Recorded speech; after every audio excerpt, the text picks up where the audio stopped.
Peace, peace, peace. We about to get started. Can y'all hear me? Can y'all hear me? Am I coming in good? Peace, peace, peace. Peace to everybody. Can y'all hear me? Am I coming in good? Yes, we about to get started. Shout out to everybody in the building. We already got 100 people in the building. Shout out to everybody in the building. Black Adam, shout out to you. You changed your name? Because I think your name is Sierra Milan now. You changed it? Shout out to Hood Mistress. You right on time. Shout out to my first moderator, Jason March, for gifting people 20 memberships. Family, if he gifted you a membership, make sure you say thank you. And if he gifted you a membership, keep it going. Also, family, you can support the stream. PayPal, Cash App, or you can do the super thanks. The super chat, the super sticker. We take it all. Whole lot of ones beat a whole lot of nuns any day of the week. Shout out to President Jafar. Shout out to I think it's Dante. Dante, the visionary. I can't even see. But you see, he's supporting with the fire emojis. Make sure you support. If you ain't got no money, you can support with fire emojis. I'm loud and clear. Thank you.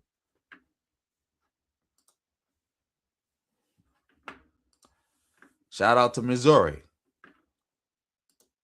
Yeah, well, let's get started with no further ado. Thank you, Vibe2, for the fire emojis. But yeah, let's get started. We're going to start off the stream with something positive. Something real positive. Here we go. For all you who don't know, Chud the Builder shot himself. That's right. Chud the Builder shot himself. Shout out to LA. Chud the Builder shot himself. Because he's a goofy. What seemed to have happened is he got into an argument with somebody. This wasn't him streaming. This was just a regular argument. And I guess the dude punched him. Then he tried to pull out his gun and shot himself. I think he shot the guy. He shot the guy too, but he also shot himself. Like, he's total bozo, don't know how to use a gun. And this is what I was talking about. When I said when he's streaming, he doesn't have a gun. Going up to him while he's not streaming, he might have that gun on him. But in this case, I was right. He wasn't streaming. He had a gun on him. And he accidentally shot himself. But yeah, let's look into this. Yes, pre-sale, I'm live in 2 different places. I'm live in 4 different places, actually. But yeah, let's get into this. Let's get into it. Let's see if we can find some videos about this. Let's see if this is the kid. Let me see if this is the video right here, because I ain't watched this. Let's see. I walked up to him because they were pointing at me. They were laughing. They were pointing at me, and I said, "What's up, guys? How y'all doing?" I said, "Y'all like the new suit?" He said, "Walk away from me." I walked away from him. He came back up to me. He literally said, "I have PTSD. I feel like I'm in." He said, "You start saying all that chimp out shit to me, I'm gonna hit you." He hit me, started wailing on me, even after I had to defend myself by shooting him. He was still wailing on me. Where's your weapon at? They have everything. What one is that right there? I believe that's. Is that yours? Yeah. Yeah. He's talking. Oh no, you guys are good to do your thing. Okay. He has a graze. I call it a graze to the left shoulder, left arm. He has slight abrasion right here on his head. Maybe some scrapes. Light headedness. No shortness of breath. No issues with memory that I know of. Hey, what's up with that? A little overwhelmed, but What's up with this? He's got a shot to the stomach. I'm gonna look at it. did I shoot myself or Well, you did it graze it? penetrated, yeah. We get this I got more 4x4 for you too. So you heard it from the bozo's mouth himself. He shot himself. So what happened was he was at court. The bozo saw some people laughing. He went up to them and asked them what they laughing about or whatever the case may be. We already heard what he said. And then they was like, get away from us and don't be coming up to us with that chimp out stuff or you're going to get hit. He walked away. According to him, he got hit. He was getting beat up. He tried to shoot the dude. He shot himself while trying to shoot the dude, and the dude still was beating him up. Now, Judd the Builder is a bozo. And this is what happens to you when you work around being a bozo. The only sad part about this is that Chud the Builder might get off with self-defense. According to his story, yeah, he might get off with a self-defense case. Because, I think this happened in Tennessee, and this is a stand your ground state. And for all you don't know, stand your ground is a redefinition of self-defense. It is a disgusting, disgusting law that is not necessary. So he might be able to get off with it because that's how stand your ground work. If you say, "Oh, I feel threatened," even though if you started it or you're provoking the situation, you don't have no duty to retreat. You can use any level of force to defend yourself. Blah blah blah blah blah. So yeah, he could possibly get off with a self-defense case, especially if the dude hit him first. That's the only sad part about this. But shout out to the brother. I hope he's doing fine. Let me see if we can find a picture of the brother because I saw a picture of him.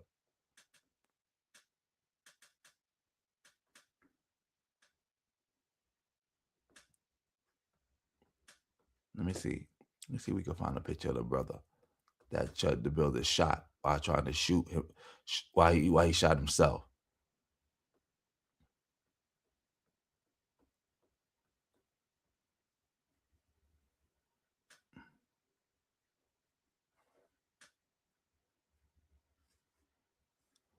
I just saw this. I didn't hear that he was dead. I heard he got like shot in the leg. Yeah, they say he's in stable condition. He not dead. Talking about he got shot. He's dead. And again, all this whole race war narrative that people keep saying that, oh, this is the Chud works for the elites to try to start a race war. We already in a race war. We never stopped being in a race war. The only difference is that the race war went from bullets and bombs to dollars and ballots. That's it. And also, people talking about, oh, he's trying to start a race war. They're trying to divide us. We already divided. We are already divided. We not no one people. We already divided. We already divided. This whole nonsense that, oh, the elites are tricking white people into being racist. And they're tricking us to fighting each other. That's a lie. That may have been true hundreds of years ago, but that is not true now. You can get rid of every so-called elite today and get rid of all their propaganda and all their tricks. Guess what? You're still going to be dealing with racist white people. It is what it is. And I would venture to say that the majority of the white population would be in that racist white people category. This ain't got nothing to do with no damn elites. Maybe some elite somewhere is stirring the pot. Maybe not. But this what happened regardless. You do know white people threw everything away to be racist, right? It's not like nobody got tricked. People knew that by turning on the Democrats in the 60s, they were going to have a lower standard of living. But they was going to be able to push back against the civil rights movement. And you know what? The majority of white people went for it. Same thing during the Civil War and Reconstruction. Reconstruction mainly was a benefit to poor white Southerners. They were benefiting from Reconstruction more than black people. Only way I would say black people effectively benefited more because slavery ended. But otherwise than that, as far as resources and being built up, poor white people were being built up more during Reconstruction than black people. And guess what? They threw it all away to be racist. They turned on the Freedmen's Bureau. They turned on the Carpetbaggers. They turned on the Fusion Party. They turned on the Republicans. They turned on these people to follow behind a bunch of racist white slave owners former slave owners who didn't give a damn about them. Remember, the South was like effectively the richest region on earth. The American South was effectively the richest region on earth. So you can understand how rich the South was, you had to compare the South to the Gulf Coast states. When you think of a Southern planter, think of one of them Arab sheiks in Dubai or something like that. That's how rich they was. And the South was grossly underdeveloped. They had the ability to turn the South, that southern region, into the shining city of the world, and they didn't do it. They had all the money to do so and more, and they didn't do it. And those poor, racist white people decided that they'd rather follow behind those people and get nothing and still wallow in poverty, then you know what? We're going to roll with the Fusion Party and we're going to live better. Yeah, black people going to get a little something, but we're going to still get the most. They chose, man. So yeah, good. Good to see that the brother is in stable condition. Sending much love and respect to him. Chud the Builder, you're a bozo. If he's not able to get self-defense in this case, that's good too. That'd be even better. That'll be even better. Shout out to everybody in the building. Let's see what's going on in the chat.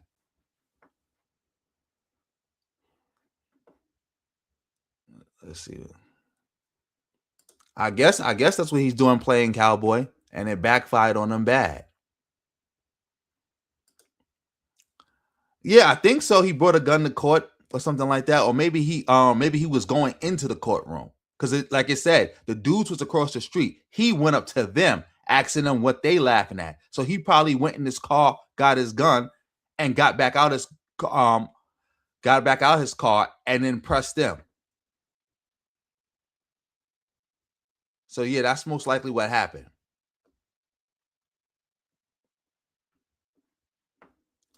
I don't know if he's even supposed to have a firearm, but you know that's not relevant to like stand your ground cases, because it's like I know for a fact, like in Illinois, if you can shoot somebody with an illegal gun, like if you're not supposed to have a gun but you use it in self-defense, they'll just take the gun from you and they won't charge you for having the gun illegally. As far as I know, in Illinois. In New York, they still will. But yeah, shout out to everybody in the building. We got 150 in the building, 160 in the building. Shout out to all of y'all. So yeah, that's good. I want to also, speaking about shootings, matter of fact, since we speaking about Chud the Builder, let's look at this situation. Shout out to everybody in the building.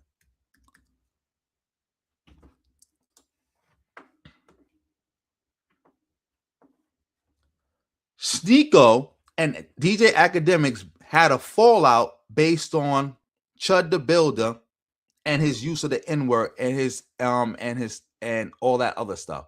I'm gonna say this. I haven't watched this video before, but I read the title and I'm gonna say up front, I agree with DJ Akademiks. I agree with it. We about to go watch this right now. Something that only has meaning if we attribute meaning to this individual word. Okay, if you say word has no meaning, say fuck Allah right now. Is that what you're saying? Oh. No, I'm asking you to say it because it should have no meaning, right? There's a fucking meaning to it, right? Okay. Clearly. But you wouldn't say that, right?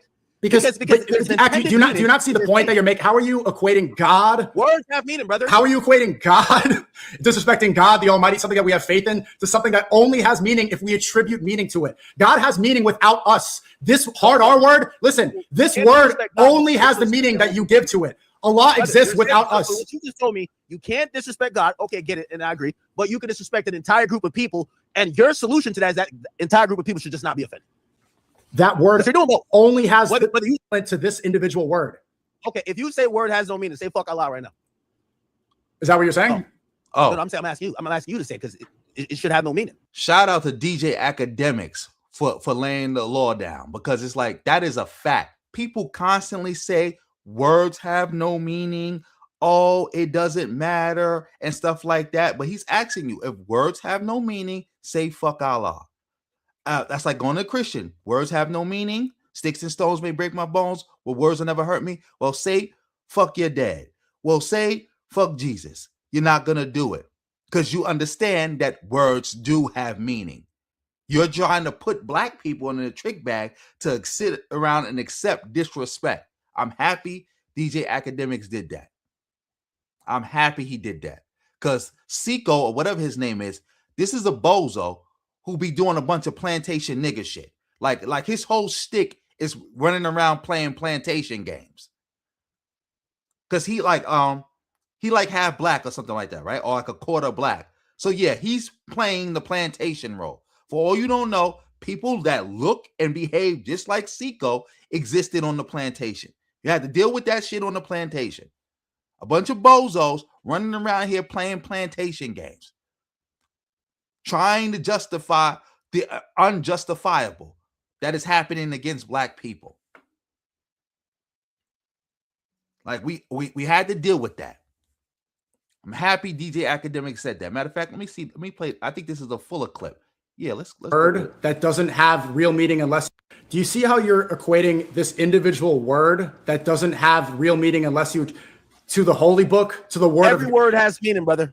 The word of God compared to a word about slavery, where slavery doesn't exist anymore. No meaning, you are equating the word of God to a word, to a slur that is outdated.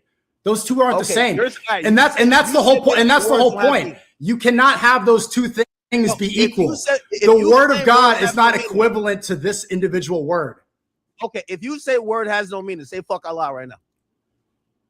Is that what you're saying? No, I'm asking you. I'm asking you to say it because it should have no meaning, right?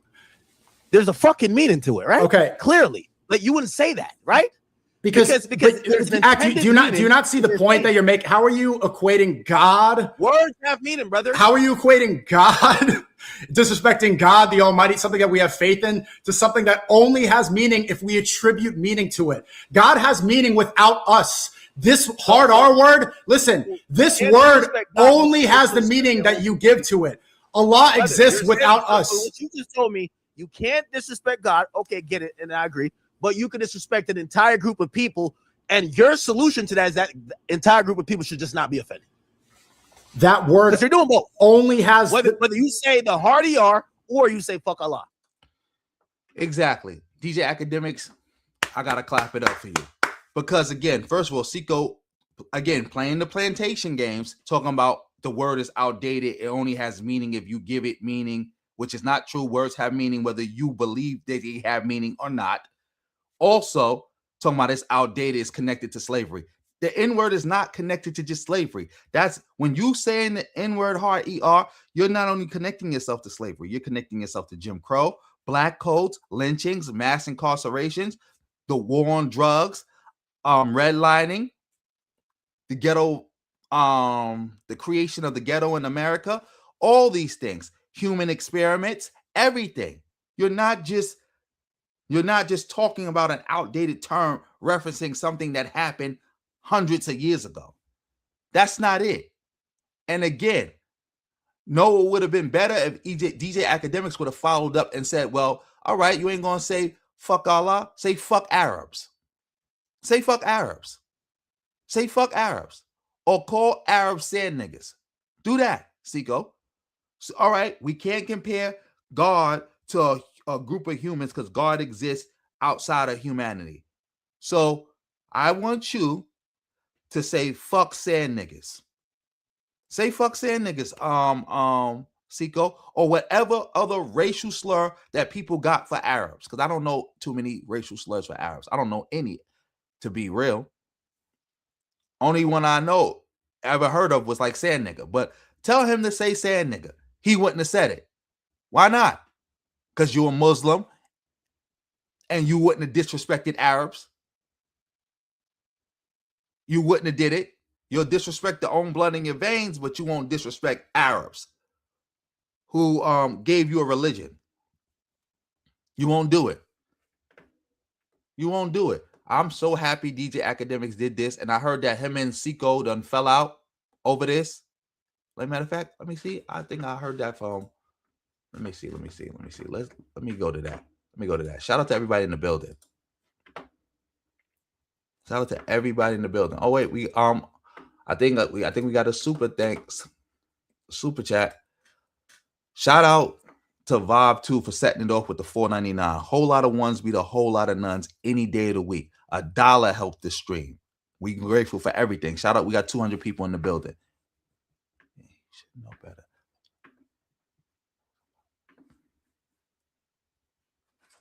Exactly. He should know better. But again, like I said, he's playing plantation nigga shit. He's playing plantation games. He's doing plantation nigga shit. That's what he's doing. That's what he's doing. That's what this is about. Plantation nigga shit. That's all he doing. That's all he doing. That's all he doing. That's all he doing.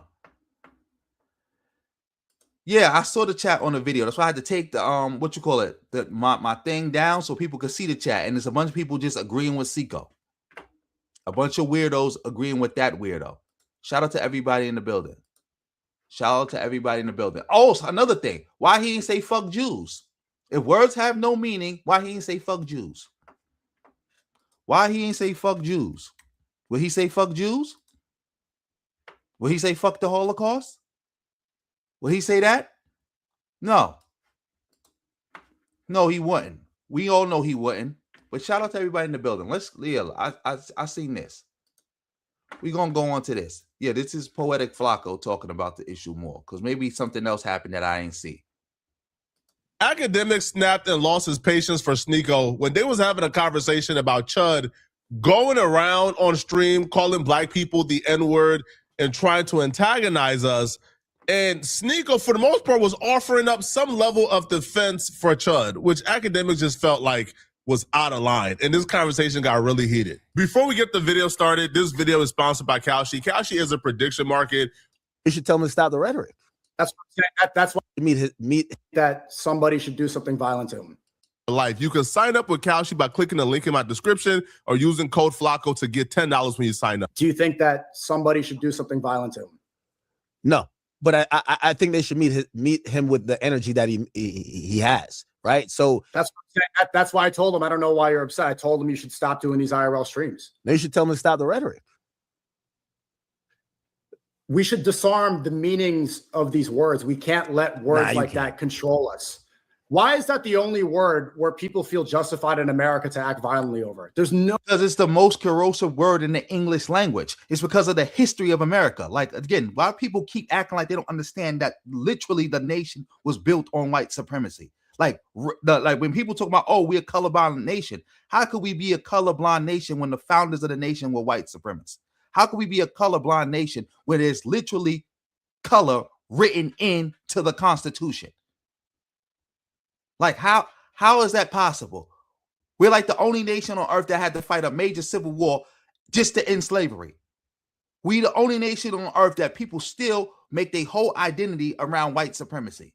That's it. That's all they got. That's why it matters. Everything in America is race. There's no institution that is in America that is not infected by race, that didn't have race baked into it, into its foundation, into its very fabric. That's why it matters. That's why it matters. And that word gets the visceral reaction that it gets. No other word in the English language that elicits the same reaction that word does. So I really like Sneeko. I really do. I think Sneeko is brilliant. I'm going to chalk this up to Sneeko just being contrarian and say maybe he don't believe this.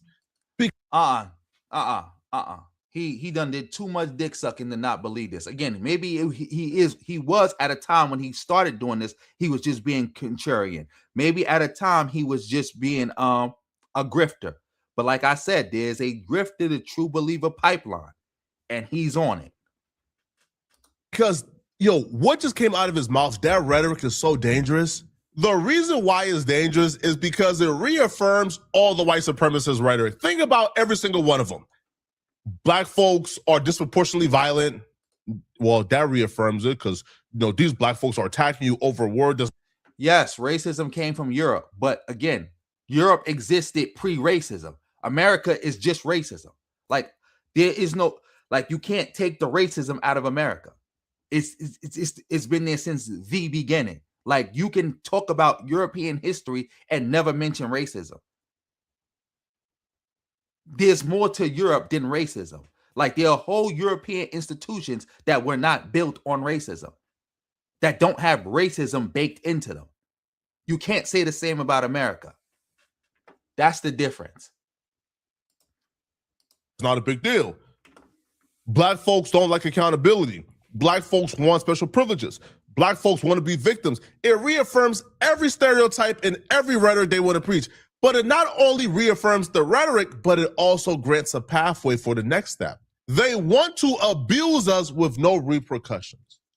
Once you start giving an inch and you start conceding certain things such as, it's just a word, why is black folks the only one attacking people over words? Go up to somebody's wife and call them the B word and see if black folks are the only people attacking you over words. He's teaching right now. People, because that's how it starts. They want to be able to call you an N-word without no consequences. Remember, that's where where the black people are so violent rhetoric. I'm not going to say where it came from, but that's how we understand it now after slavery. That black people, no, in fact, not even after slavery, after the Jim Crow era. Because when Jim Crow ended, you still had white people being racist, openly racist to black people. But the difference is a lot of those white people got their ass kicked. And then that's when they got mad. Because it's like, well, why can't I call you a nigga just like my grandfather did without no repercussions? Why can't I put my hands on you like my grandfather did without no repercussions? Why can't I spit on you like my father did without no repercussions? A lot of this is people being mad that they can't do the things that their ancestors did, their parents did, their grandparents did without facing a consequence. And they trying to bring that back. Just like so below, so above. Like at the higher level, they bring in Jim Crow back with politicians. The politicians are trying to bring Jim Crow back in the courts. At the lower level, you got individual people like Chud trying to bring Jim Crow back where they can disrespect black people with no repercussions. Go up to a Hispanic, go up to a white person, call their wife the B word in front of them and see if black folks are the only one attacking you over words. They won't do it. And when I say they, not Sneeko, obviously, because he's a black man, but people like Chud won't go up to a white man and call his wife a B word because they understand the B word is offensive.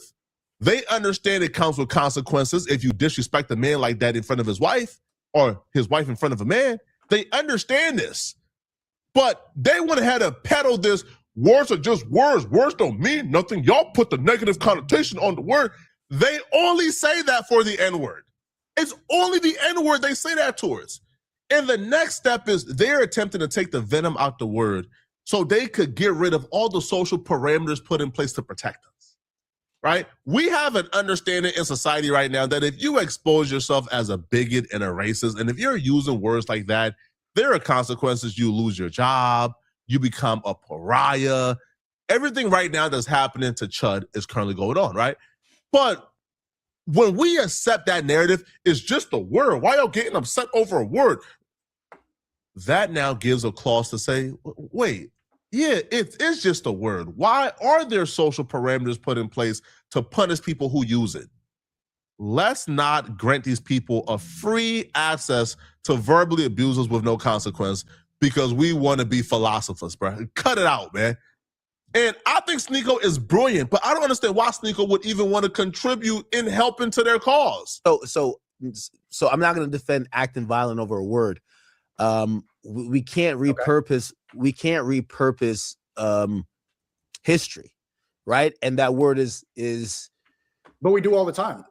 We do all the time. The word mean the same thing. The word gun doesn't mean the same thing. Even the word doesn't mean the same thing. Okay. Black people have used it colloquially, and now that's a perfect. That actually the word you're talking about has been repurposed to be a term of endearment to mean anything. Sneeko, what I'm saying is that you can't repurpose history.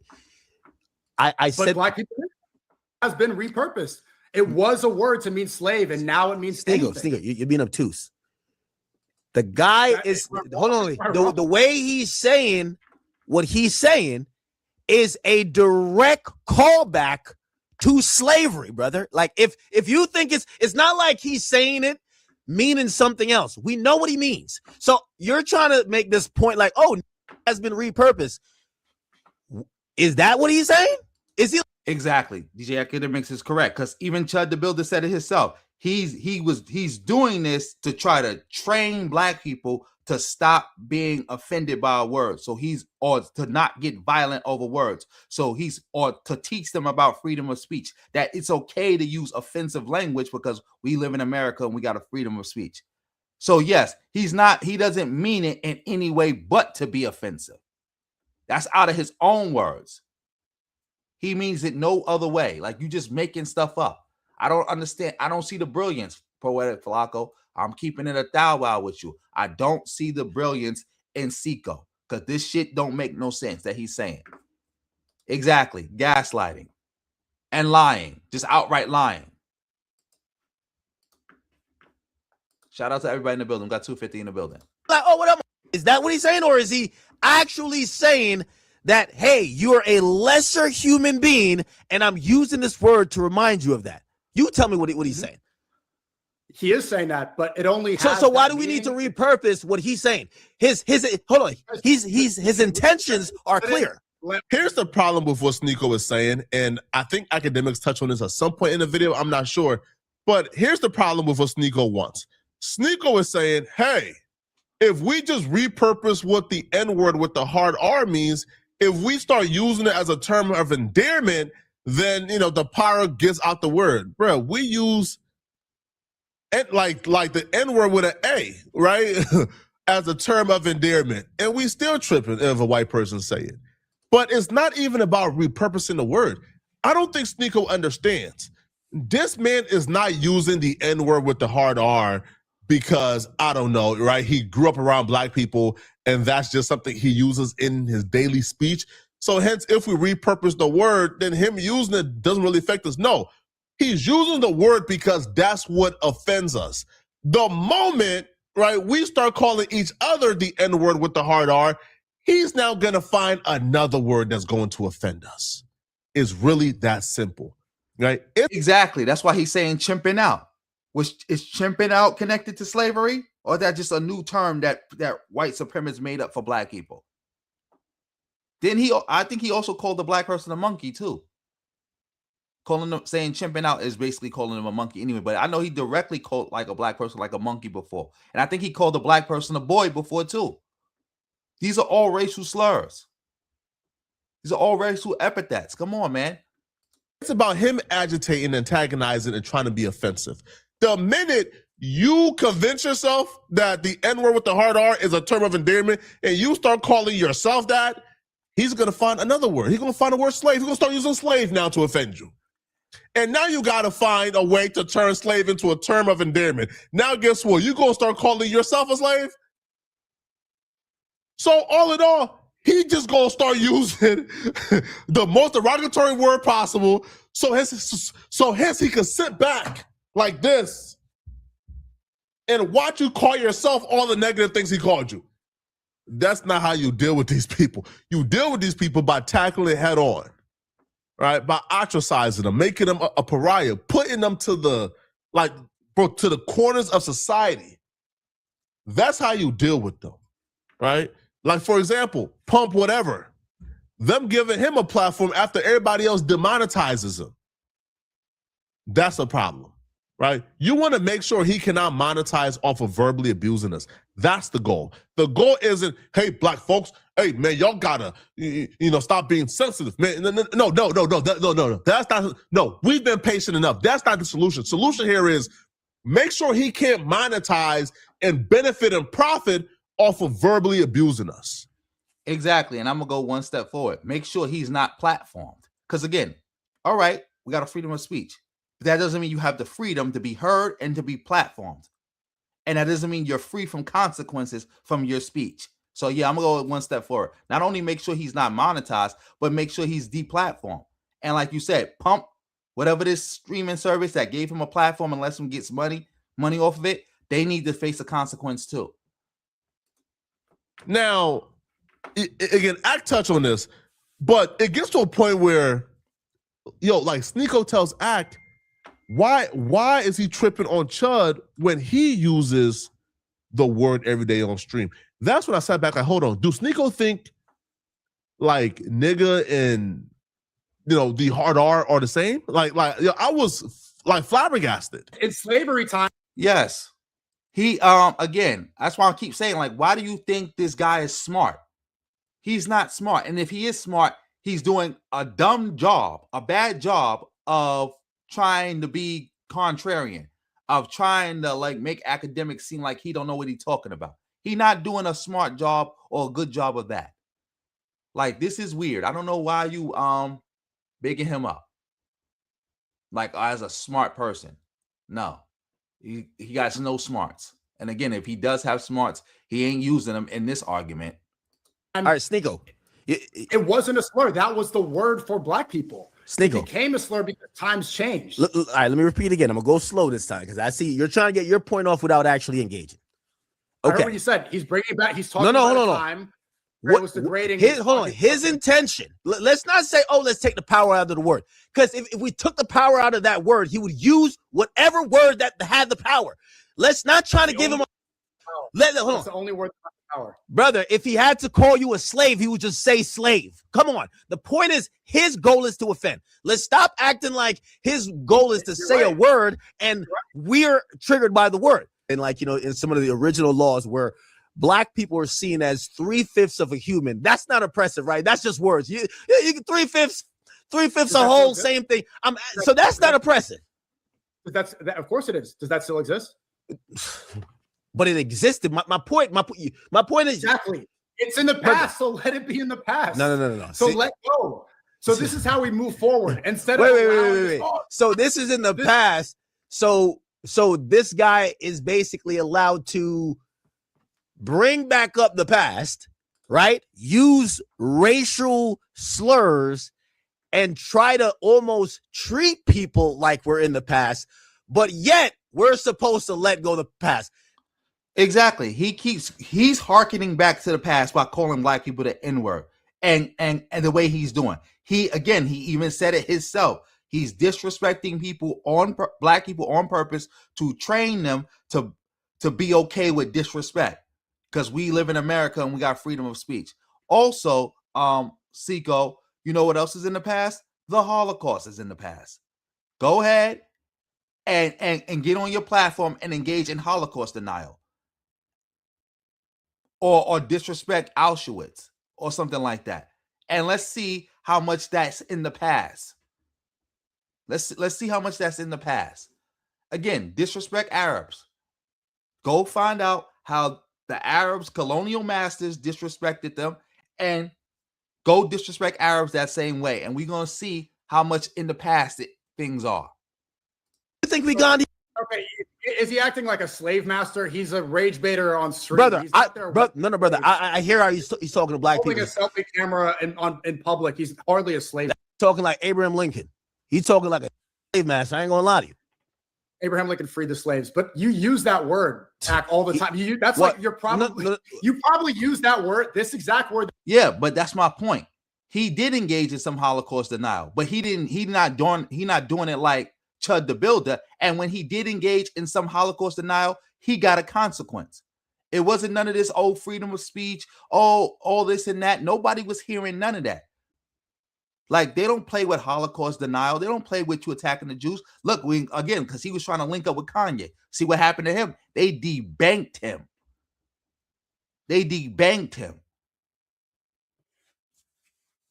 Kanye lost how much money? He lost the majority of his fortune. He's not even a billionaire no more because of that.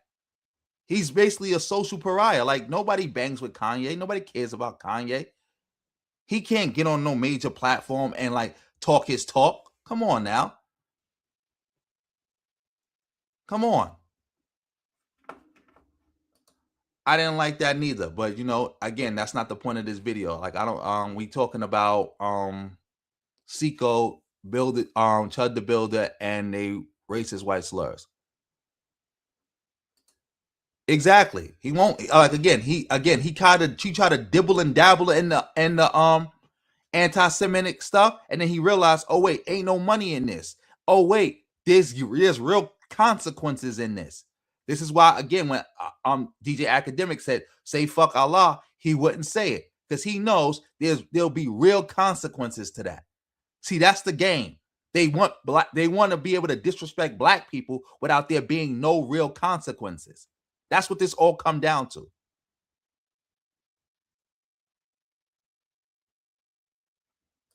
Exactly. Shout out to Jeff for bringing this point up because that exactly happened. You had black people literally being charged with hate crimes and felonies, facing real prison time for arguing with Asian people. For arguing. Mind you, the Asian person started a lot of these situations. The Asian person started the argument. It's on video that the Asian person started the argument. The black person simply arguing with them back, not advocating for violence, not engaging in no violence, and they would hunt black people down like dogs. Excuse me, like wild animals, and have them facing all day in prison.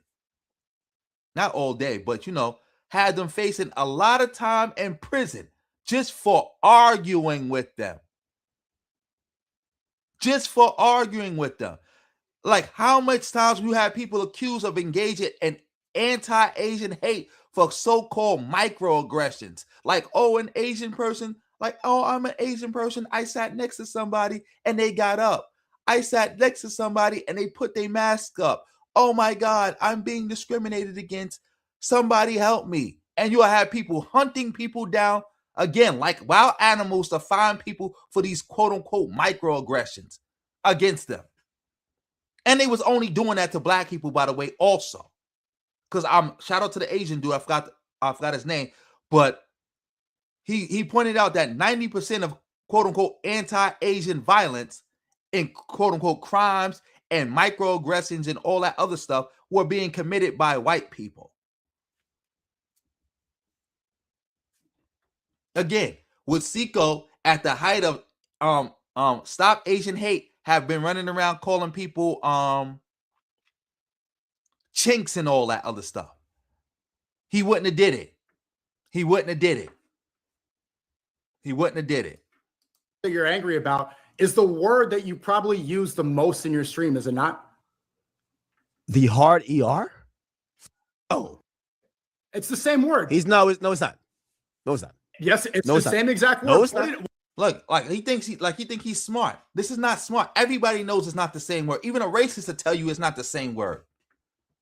Like how is this intelligence? Like, I don't know. Maybe because I don't watch this dude and I don't know his get down. But where's the intelligence? Somebody got to direct me to the intelligence, bro. What did black slaves call other black slaves in slave times? Yeah. At this point, I think Sneeko was just arguing to argue because, like, what are we doing? Obviously, under no circumstances is saying the N-word. And yo, have you ever heard black people refer to each other as the hard R? When did the N-word and the hard R become the same thing? I'm confused. Akademiks did a thought experiment on Sneeko, and it kind of unraveled everything Sneeko said here. So Akademiks then told Sneeko, oh, okay, well, how would you feel if Chud was going around to Muslims saying F Allah, F Muhammad? How would you feel? Sneeko doesn't say, well, we'll just repurpose what the F word means and we'll repurpose it to, now the F word means praise. But he ain't going for none of that, which he shouldn't go for. He shouldn't play with his religion. But this effectively gives Akademiks the W because by Sneeko's logic, if Sneeko was consistent with himself, he would say, well, we'll just change what the F word means, right? If he's saying F Allah, we'll just, repurpose the F word to mean something positive. He doesn't go there. He goes to an automatic no. Then if you can understand why you can't repurpose a disrespect towards Allah or Muhammad, then you should understand why black people shouldn't have to repurpose the disrespect. There's always going to be a thing that will be disrespectful. You get what I'm saying? It doesn't matter if it's a word. It might be an action that might even not be violent, right? Like if he shows up to the mosque and everybody praying on them carpets, he whips on the carpet. Is that disrespectful or not? Yeah. That's literally illegal. That's public indecency. Like that's also pissing that like. All right, he just does it, but it's and also what he's doing to black people is illegal. That's harassment. That's disorderly conduct. You can't just go up to random people, follow them around, record them without their permission, and harass them and call them names. Chud the Builder would have been in prison if he had did this to Mexicans. He would have been in prison if he had been doing this to Chinese people. He would have been in prison if he not prison, but jail. If he had been doing this to Jews, he would have been in jail. He would have been in jail. You think you could walk around New York City and Williamsburg following Jews around, talking saying a bunch of anti-Semitic stuff with no consequences? That's out. The Jewish police would have handled you. You and you would have been, and it would have been best if they had the regular NYPD with them while they was handling you, because they might have disappeared you and nobody would have ever saw or heard from you again. And now being in public. All right, he spits on it. He spits on it. He spits on the rug. What? Yeah, that's also considered. Rug? Yeah, spitting on people. Not on the person. He just spit on the rug. He just disrespects it. Yeah, that's wrong. What is the point? Okay, he goes there. What does this have to do with using it? The point what I'm trying to say is that when it comes to black people finding offense of things that they feel is offensive, you're like, well, why don't y'all just stop being offended by the word? However, if I then showcase a situation where another group of people, where someone tries to disrespect them, you can't repurpose the disrespect. You want black people to repurpose the disrespect. Great. There's a great analogy here. Do you see how you're equating this individual word that doesn't have real meaning unless you to the holy? Every word has meaning, brother. The word of God compared to the word. If the word has no meaning, if the word has no meaning, you are equating the word of God. Oh, benevolence. Yeah, in New York we got Jewish police. Jews get to have their own police in New York. But yeah, let's get back to this. Shout out to benevolence in the building. Shout out to everybody in the building. We got 260 people in the building. I think that's a record. I don't know. Let's build it up. Support the stream. Make sure y'all making the like. Y'all hitting that like button. Make sure y'all making the likes look like the views. To a slur that is outdated. Okay, yours. All right, you said that the words don't have meaning. That's the whole point. You cannot have those. If you claim words have no meaning, it's not equivalent to this individual word. Okay, if you say word has no meaning, say.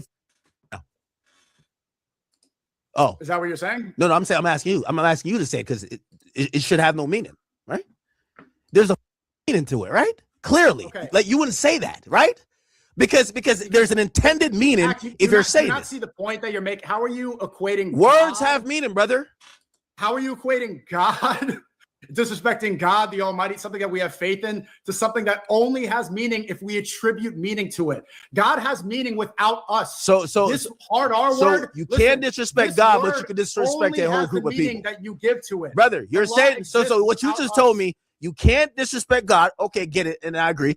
But you can disrespect an entire group of people, and your solution to that is that the entire group of people should just not be offended. Because you're doing both. Whether you say the hard ER or you say. Do y'all understand what Sneeko is trying to say? Because when presented with a similar scenario, you understand why you cannot repurpose disrespect, but don't understand it when it comes to us saying, yo, we're not about to start repurposing every word he calls us. Well, like he calls us slave, now we calling ourselves slaves, right? He calls us the hard R, now we calling ourselves the hard R. At that point, he becomes a slave master for real. Exactly. He becomes a slave master for real. And yes, I saw somebody make a comment. We do have Jewish police in New York. Matter of fact, I did a video about it. Matter of fact, let me switch gears real quick. Let me show you this. Share this screen. Can y'all see my screen? Yeah, we did a video. I did a video about this. We do have them. They not quote unquote technically police, but they technically police. Yeah. So yeah, that's on my channel. So if you want to see that video, go subscribe to my channel and go look it up. You'll find it. But yeah, let's get back to this. Matter of fact, let's play a little bit of this. So I'm arguing with the NYPD. But again, if a group of black people did this, the NYPD would come and arrest the black people. Like, you're not doing this in no New York or nowhere else. You'll never have nothing like this. That's completely out. That's out. That's out. Out. Never allow this. Like, they would never allow this. Like, shout out to President Jafar for mentioning this, so we could like go into this in detail. Because again, like, I think there's been some confusion about this. Yeah, definitely some confusion surrounding that. But yeah, let's get back to this. Shout out to everybody in the building. Shout out to everybody in the building. But do y'all understand what Sneeko is trying to say or trying to get across? Let me know in the comment section, okay? If you're watching this video and you want to watch another good video, I shouted him out. I thumbs it up. I'm like, all right, you did a good job, Poetic Flacco. Click on this video right here to find out. Again, the same guy they're talking about, Chud, he just shot an unarmed black man, but instantly received karma right afterwards. Click on this video right here to find out what the instant karma was after shooting an unarmed black man. We already talked about that. Shout out to everybody in the building. Shout out to everybody in the building. Shout out to everybody in the building. Again, make sure y'all making the likes look like the views. Let me see. It's getting late, so it's like, yeah, let's just keep it going. Matter of fact, somebody sent this to me. Fahima, are you in the building? Because you sent this to me and you said Tariq was using this to be this Foolio situation to be a xenophobe. So we're gonna get into that right now. We're gonna see what Tariq got to say about the Foolio situation. He's most likely gonna claim everybody involved is a black immigrant who's trying to make black people in America look bad. So yeah, let me make sure my audio's still good. Audio's still good. Let's get into it. That's Mr. Murphy. When he was arrested, you will see tattoos. You see many on his neck and chest. He has a 1200 tattoo on the back of his neck. He has the name of people from 1200 who have been murdered tattooed on his body. And in this video, you will clearly see in the evidence Mr. Davion Murphy taking full credit for his role in this shooting.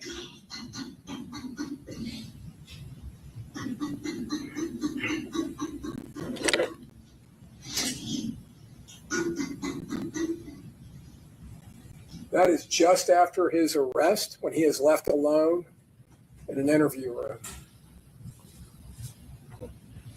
Based on Mr. Gathwright's age, physical abilities, things like that, do you think that the prison would benefit from him in a work capacity if he were sentenced to life without parole?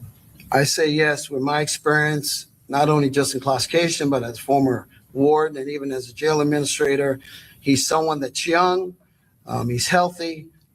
In reality, we need that labor, we need that sweat equity, and we will put him out there to work because we do have an aging prison population, jail administration. We have that. So we put these young individuals to work and get some sweat equity out of them since they are young and actually can do the work. All right, we got slavery. We got them debating slavery. Like, again, I don't know why Tariq ain't talk about that. We got a whole conversation in the courthouse about what kind of sentence they should get based on how we can work them as a slave. Like, oh, do you think they should get the death penalty? Do you think we should send them here? Because he's like, they look kind of young. So how much work can we get out of them? So that's what y'all call slavery in Florida. Sweat equity. That's what y'all call it. Sweat equity. Like, what does that have to do with anything? It'd be one thing if somebody destroyed property and you're are repaying your debt to the community because you destroyed community property, and now you're going to work to fix up community property. But how does this benefit Foolio's family or anybody who died by allowing y'all to enslave these brothers for corporations? Because if they do any work, it's going to be corporations that benefit from it. Yeah, sweat equity is crazy. Diabolical sweat equity. Like, how is this even a part of, like I said, they just doing this in the open. Sweat equity. But instead of addressing the slavery, I bet you Tariq is going to be talking about some type of nonsensical xenophobic nonsense. About he's going to do some xenophobic nonsense about, oh, these are tethers. How do you know, Tariq? I guess because of the hairlines. Yeah, let's keep going. And we talk about life without parole and death row, but for our jurors' education in Florida, what does a life sentence without parole mean? A life sentence in the Florida Department of Corrections means from the minute they're brought in, they're assigned an inmate number. He will be assigned an inmate number, and when he dies and leaves in a body bag, he will still have that inmate number. An inmate serving life will never, ever get out. There is no parole in the state of Florida, and they're not ever allowed outside the razor wire and the fence of a secure facility. So the only way that an inmate serving life without parole would leave is when they die by natural causes. Ms. Gathright, you have characterized.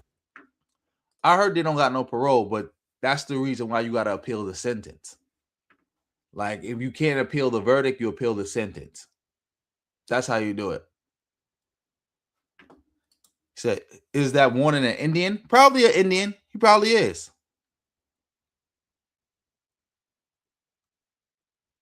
He probably an Indian. Probably is, probably not.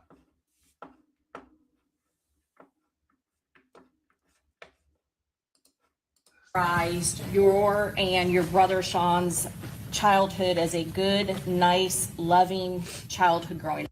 Why do they got the I heard that because I didn't watch this. This is his sister. Why is she on the stand for? Like, what is the point of her having them putting her on the stand to talk about their childhood?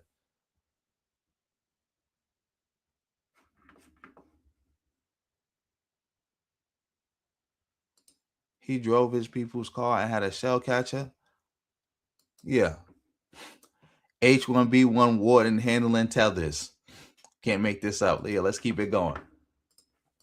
Isn't that true, ma'am? Yes, ma'am. You said that both of you had wonderful, loving, supportive relationships. Isn't that true, ma'am? Yes. And specifically when talking about male role models, you said that he had a wonderful relationship with his stepdad, Brian. Yes. He also had a wonderful godfather. Mm-hmm. His grandmother, Lisa Gathright, you both had wonderful relationships with her as well. Yes. And her husband, before he passed away, your grandfather, both you and your brother Sean had an amazing, loving, supportive relationship with him as well.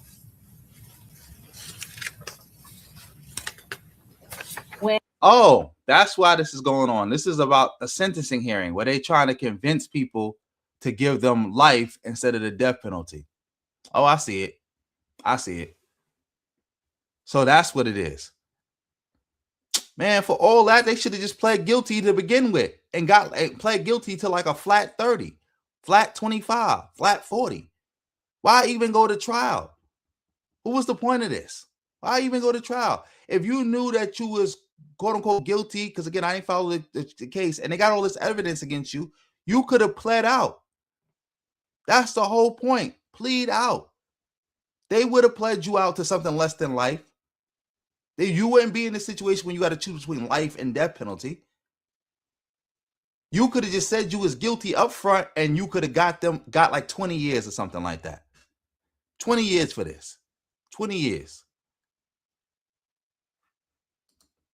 See you in Valhalla. You think, okay, Cash Patel. You said there was so much evidence against them. So why not just plead out? Why not just plead out? There's plenty of people who done killed people with way more evidence against them, and they did it in way more brutal and vicious fashions. That just they said, you know what, we ain't going to trial. We pleading out, and we gonna get out, and we gonna have a release date. Why even play with them like that? Why even play? Not Valhalla. Shout out to everybody in the building. We got 270 in the building. Let's keep this going. This is sad, but it's like, why even let it get to this point? I would have just pled guilty. I've been like, you know what? I did it. How much time you going to give me for pleading guilty? Flat 35? Yeah, as far as I can tell, they didn't cop a plea. They went to trial and they got found guilty. That's crazy. Like, you know what, like the lock said, copping it out, never taking it to trial, holding it down. I ain't taking this shit to trial. And you all were living in Japan. You said that Sean was had a lot of activities. He was very good in karate. Isn't that true? Yes. So good, in fact, that he got a blue belt in karate. Yes. So he was able to participate in a lot of activities. Isn't that true? Oh, so that's why they crying. This is a sentencing hearing. So it makes sense to cry. For all you don't know, the courts will have mercy on you if you cry. Like, I watch situations when people turn 40 years into 5 years by simply crying and copping out, by crying and copping out and saying, I'm sorry and begging for mercy, turn 40 years to 5 years. I see other situations. I think like AR Av's situation, he would have got like 15 years, but he ended up getting like what, 45 years because he was in court, acting tough, acting like he, no, I'm not gonna say acting tough, just wasn't acting contrite and all that other stuff. He wasn't acting like he was sorry. So the judge gave him 45 instead of giving him the 15. So that's why they doing this. So yeah, it makes sense. Yeah, showing remorse, like all this crying and all this stuff. Yeah, that could get you out of what you call it. That could definitely get them that life sentence if that's what they aim is. All this crying and your family talking about how much of a good kid you were, and you got the other dude coming up there talking about how we can get a lot of sweat equity out of you, and you're gonna be a good slave, so it makes no sense to kill you. Yeah. So yeah, this makes sense. This makes sense. This makes sense. Shout out to everybody in the building. Yes, you could get less time for showing remorse. You could get way less time by showing remorse and pleading guilty. Showing remorse, pleading guilty, crying, and all that will always get you less time. It ain't gonna get you less time if they gotta find you guilty. They find you guilty, and then you want to do all this crying and stuff like that. That most likely ain't gonna help you. It might help you in this situation where they got to choose between life and death penalty. But it's just like a regular sentencing hearing. Yeah. Yeah, that might not help you at all.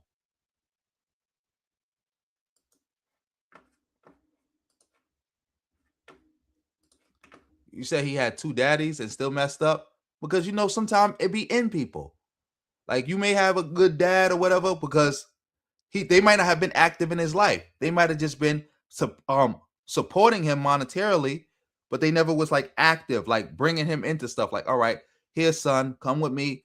I work here, you gonna work here, and keeping him out the streets. They might have just been giving him stuff and letting him wander.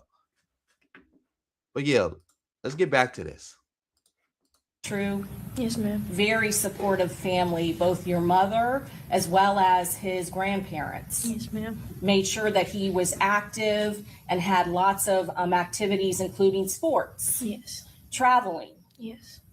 I have nothing further, Your Honor. Okay. Before we get started, don't forget we have Oh, so all right.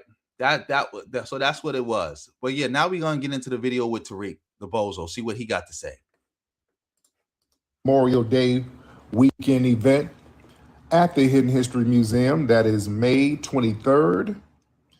Ladies and gentlemen, that's next week. Shout out to everybody in the building. You see Tariq promoting his comedy club. That's supposed to be a museum, but you turning it into a comedy club. Let's fast forward. Not this coming Saturday, but the Saturday after. So I want to see you in the building, ladies and gentlemen. I want to see y'all in the building, ladies and gentlemen. It's going to be a stone blast. So get your tickets at hiddenhistorymuseum.com. Hiddenhistorymuseum.com, ladies and gentlemen. All right. Yeah, May's flying by, ain't it?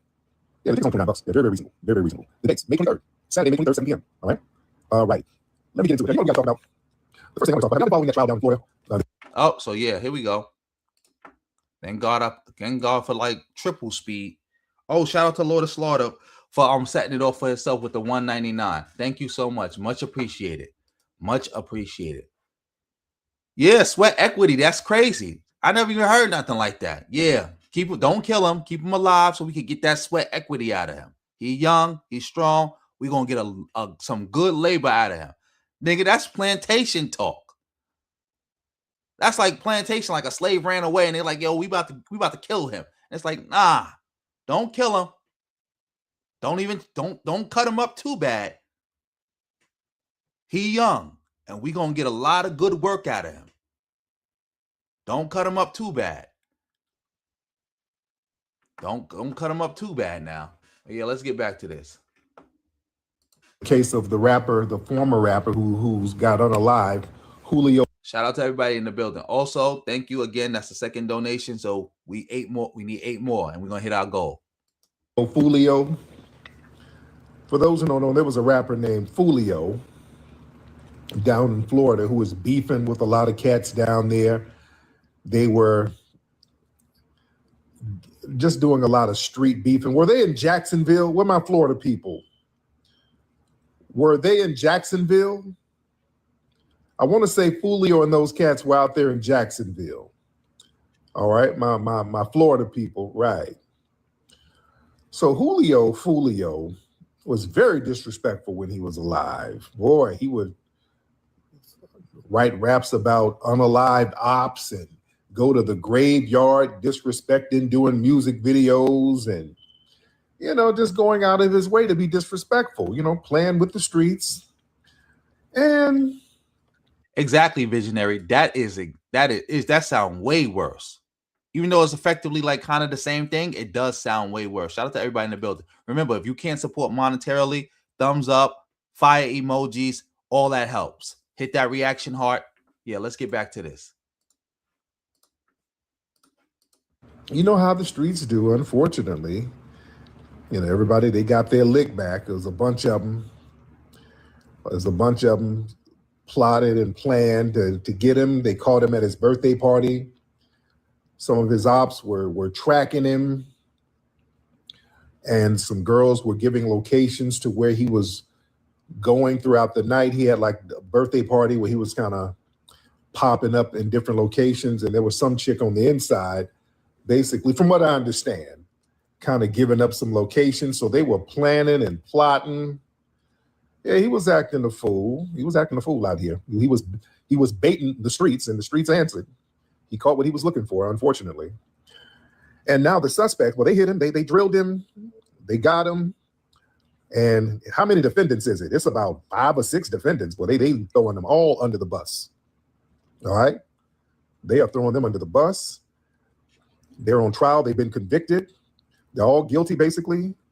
And some of them are up in court crying on the stand. The little light-skinned one, but a lot of people are focusing on him. I forgot his name. The little light-skinned one. And he's like part Jamaican. Didn't they have his Jamaican grandmama up there? Bumba Clyde. So he's like mixed with some. I ain't seen no Jamaican grandmother. Maybe he does have a Jamaican grandmother. But again, what is the point of him having a Jamaican grandmother? There's 4 defendants up here. And Foolio got killed. Why are we focusing on the light-skinned dude with a Jamaican grandmother? Like, come on, man. Come on. Really, Tariq? Like, this is low. This is extra low. And it's like, come on now. This is extra low. And you got grown people watching this and thinking that this makes sense and this is cool. He's not almost at 300. BA. But yeah, they're getting cooked down in Florida. Oh, they're getting cooked. And they're talking about the one, the light-skinned dude. Oh, he was a good student. He grew up in the suburbs. He wasn't really a hood dude. And he's in there crying. And I know they were doing some cross-examinations on him. The prosecutor was lighting him up. They were like, yeah, is this you with the AK, sir? With smoke still coming out of it? Were you remorseful then, sir, when you had that AK? Yeah, they're lighting him up. So yeah, he was basically trying to get some hood stripes out here playing with the streets, and that's not what he was really about. All right. See, that's why, man, if y'all ain't about that shit, man, get up out the street shit. Y'all don't know the ins and outs. Cats be sitting here watching movies, doing reckless ass nonsense. That's why real hustlers don't like all that old reckless nonsense.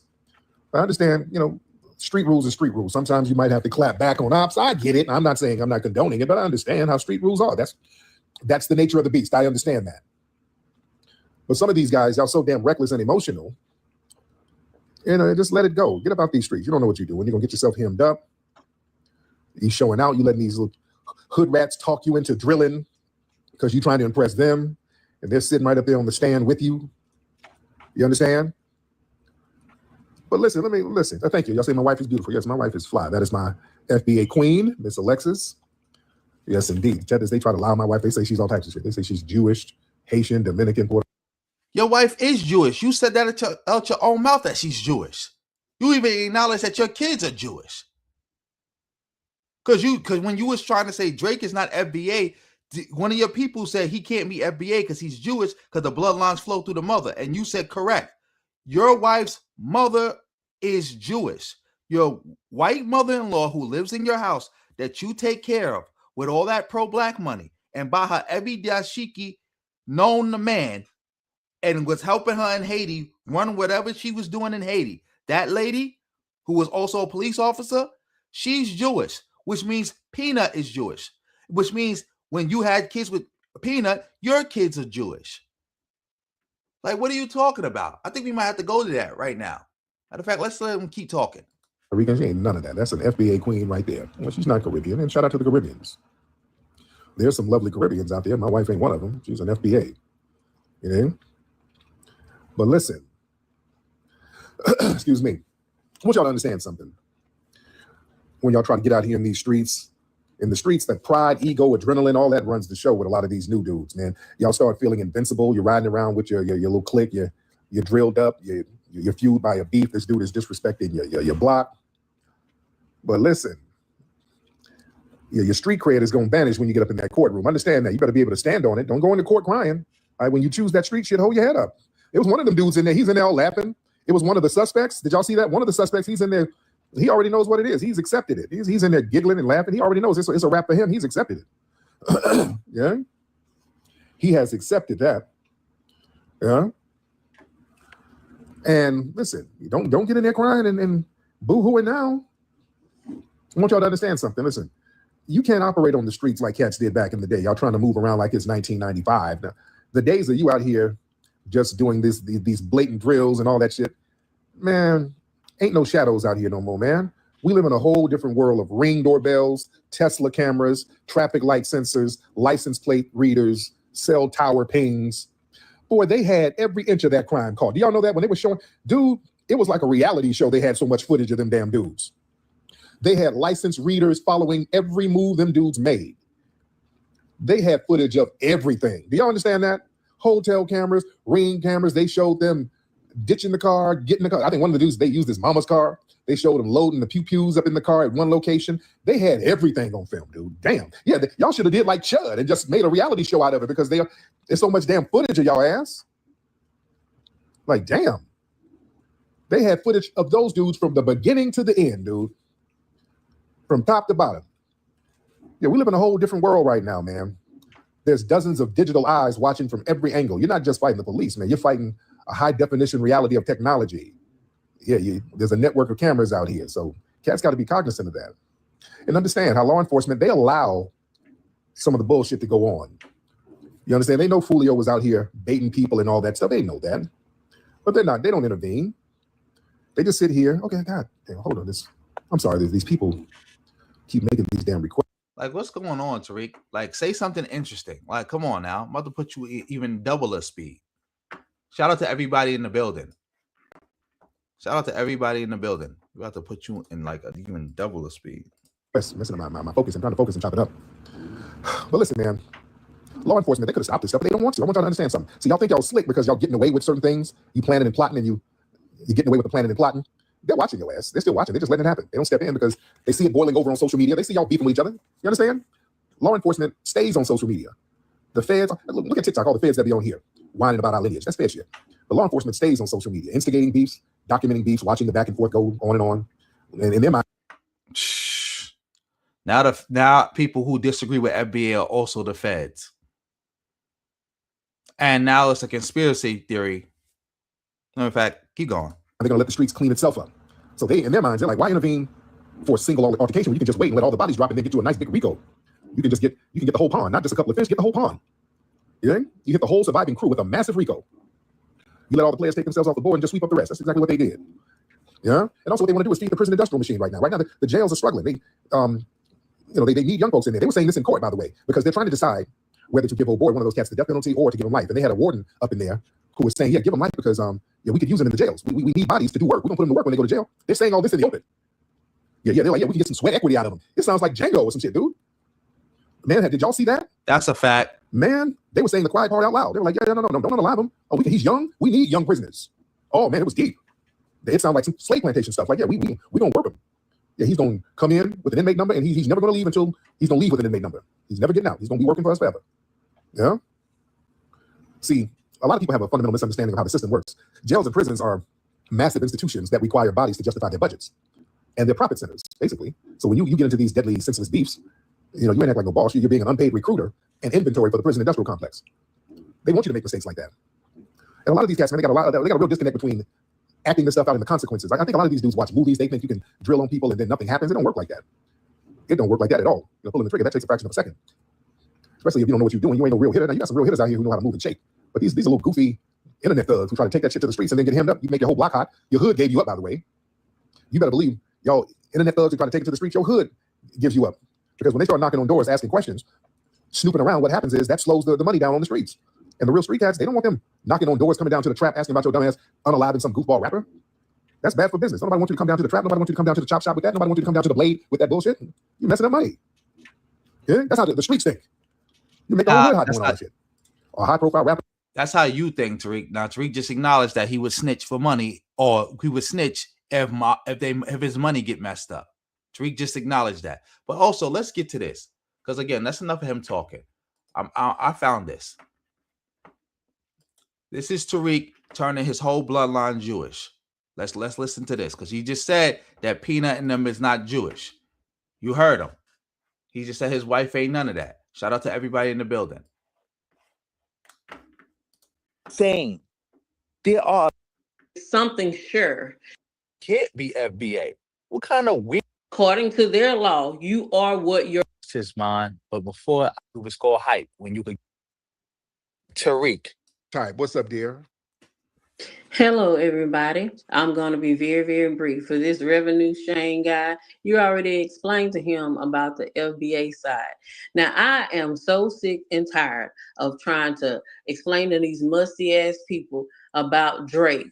When it comes to Judaism, they want to bring up something about the Bible.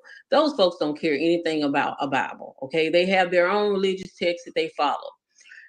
Being Jewish is matrilineal. That goes through your mother. It doesn't matter if he has an FBA father. So, according to their law, you are what your mother is. So, even if he was born in his bitch, he is still Jewish. His grandfather. Okay, I gotta stop it right there. First and foremost, I gotta say, this is what I'm again. Yeah, I hearing it, right?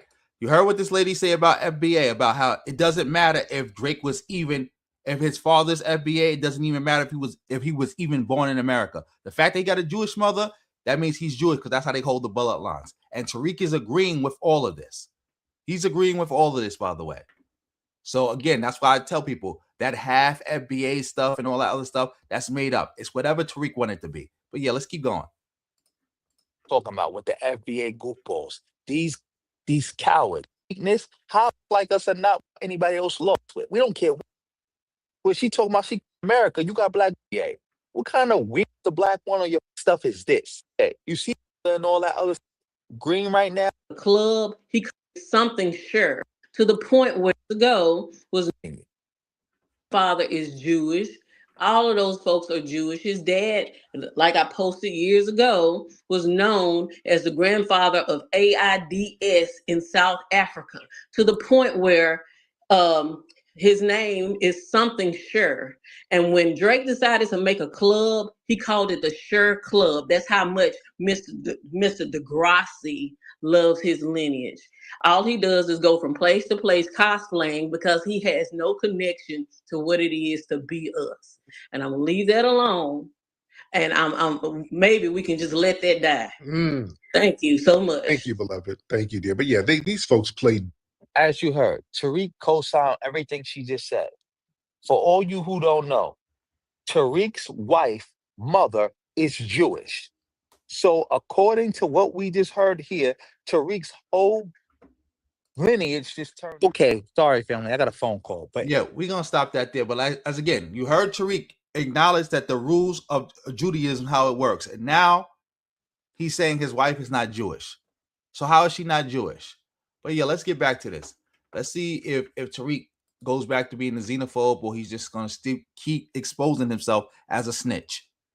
Do a brazen hit like that with all them people involved? Boy, your hood is hot as hell. They went up in y'all hood and shook the tree, and everybody gave y'all up. They started giving y'all up left and right.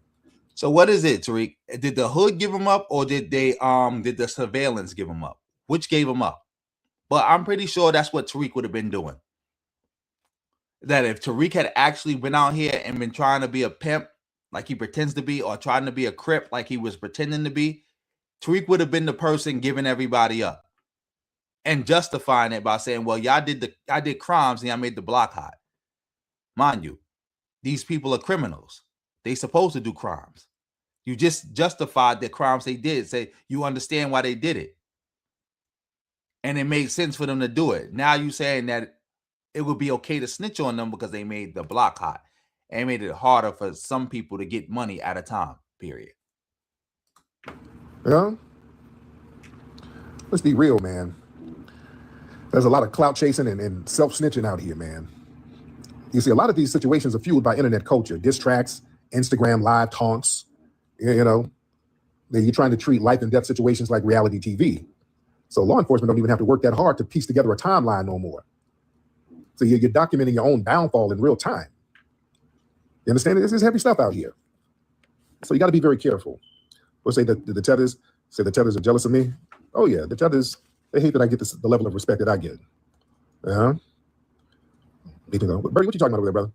Speaking of Tethers, man. Oh, man, you see my lovely queen right there, Miss Alexis. Today, I'm a little tired. I had to get up early. She drops the kids off at school early in the morning. Because y'all know I'm up here with y'all asses late at night, so I sleep in. So she takes them to school in the morning. And so she called me after school. So I got in a car accident. Somebody hit the damn car.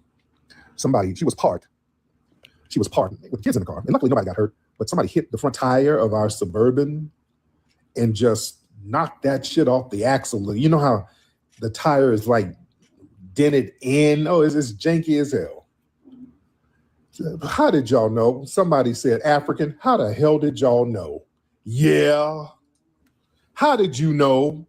How did African? How did y'all know? So now Africans are running around causing car accidents all throughout America. With a point where if you get into a random car accident, people just think African. The funny part about that is the only people I ever heard that stereotype applied to was Asians and Asian women at that. But now FBA is making up new stereotypes. I'm happy I didn't just end this video because I wanted to hear this part. Yeah, keep going, Tariq. Yeah, y'all. How the hell did y'all know? It was a damn African woman? How did y'all know? But y'all knew before I could even say it. How the hell did y'all know? Y'all already damn knew. A damn African woman ran into the car and then started acting like it wasn't her fault. Yeah, she was like, yeah, this woman started yelling at me. She's like, yeah, why didn't you move? She's like, bitch, I'm parked. What are you talking about? Yeah, the African woman had a damn attitude. No, it was a woman whose kid go to the school. Yeah, her kid goes to my kid's school. Yeah. Now, she did have insurance level. We thought it was about to be a hit and run, but I think she went around the corner because there was already a school. The school police was there. So everybody saw what happened. It was very loud. Everybody saw what happened. So she gets back up there acting like my lady hit her. What is this shit? Nigga, you hit me. You did not move out their way. And everybody was like, no, ma'am, no. We saw you. We saw you, right? Even the police was there, like, you bitch, we saw you. Exactly. A new stereotype is being born, according to FBA. Oh, shout out to Red Pill Zulu in the building for the 20.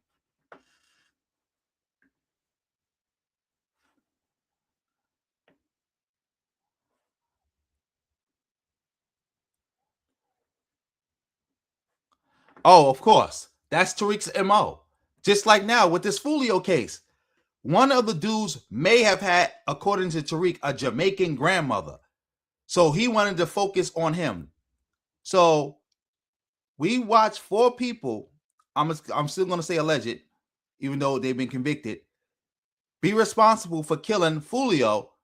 And we're going to skip over all of that just to focus on one dude who may or may not have a Jamaican grandmother.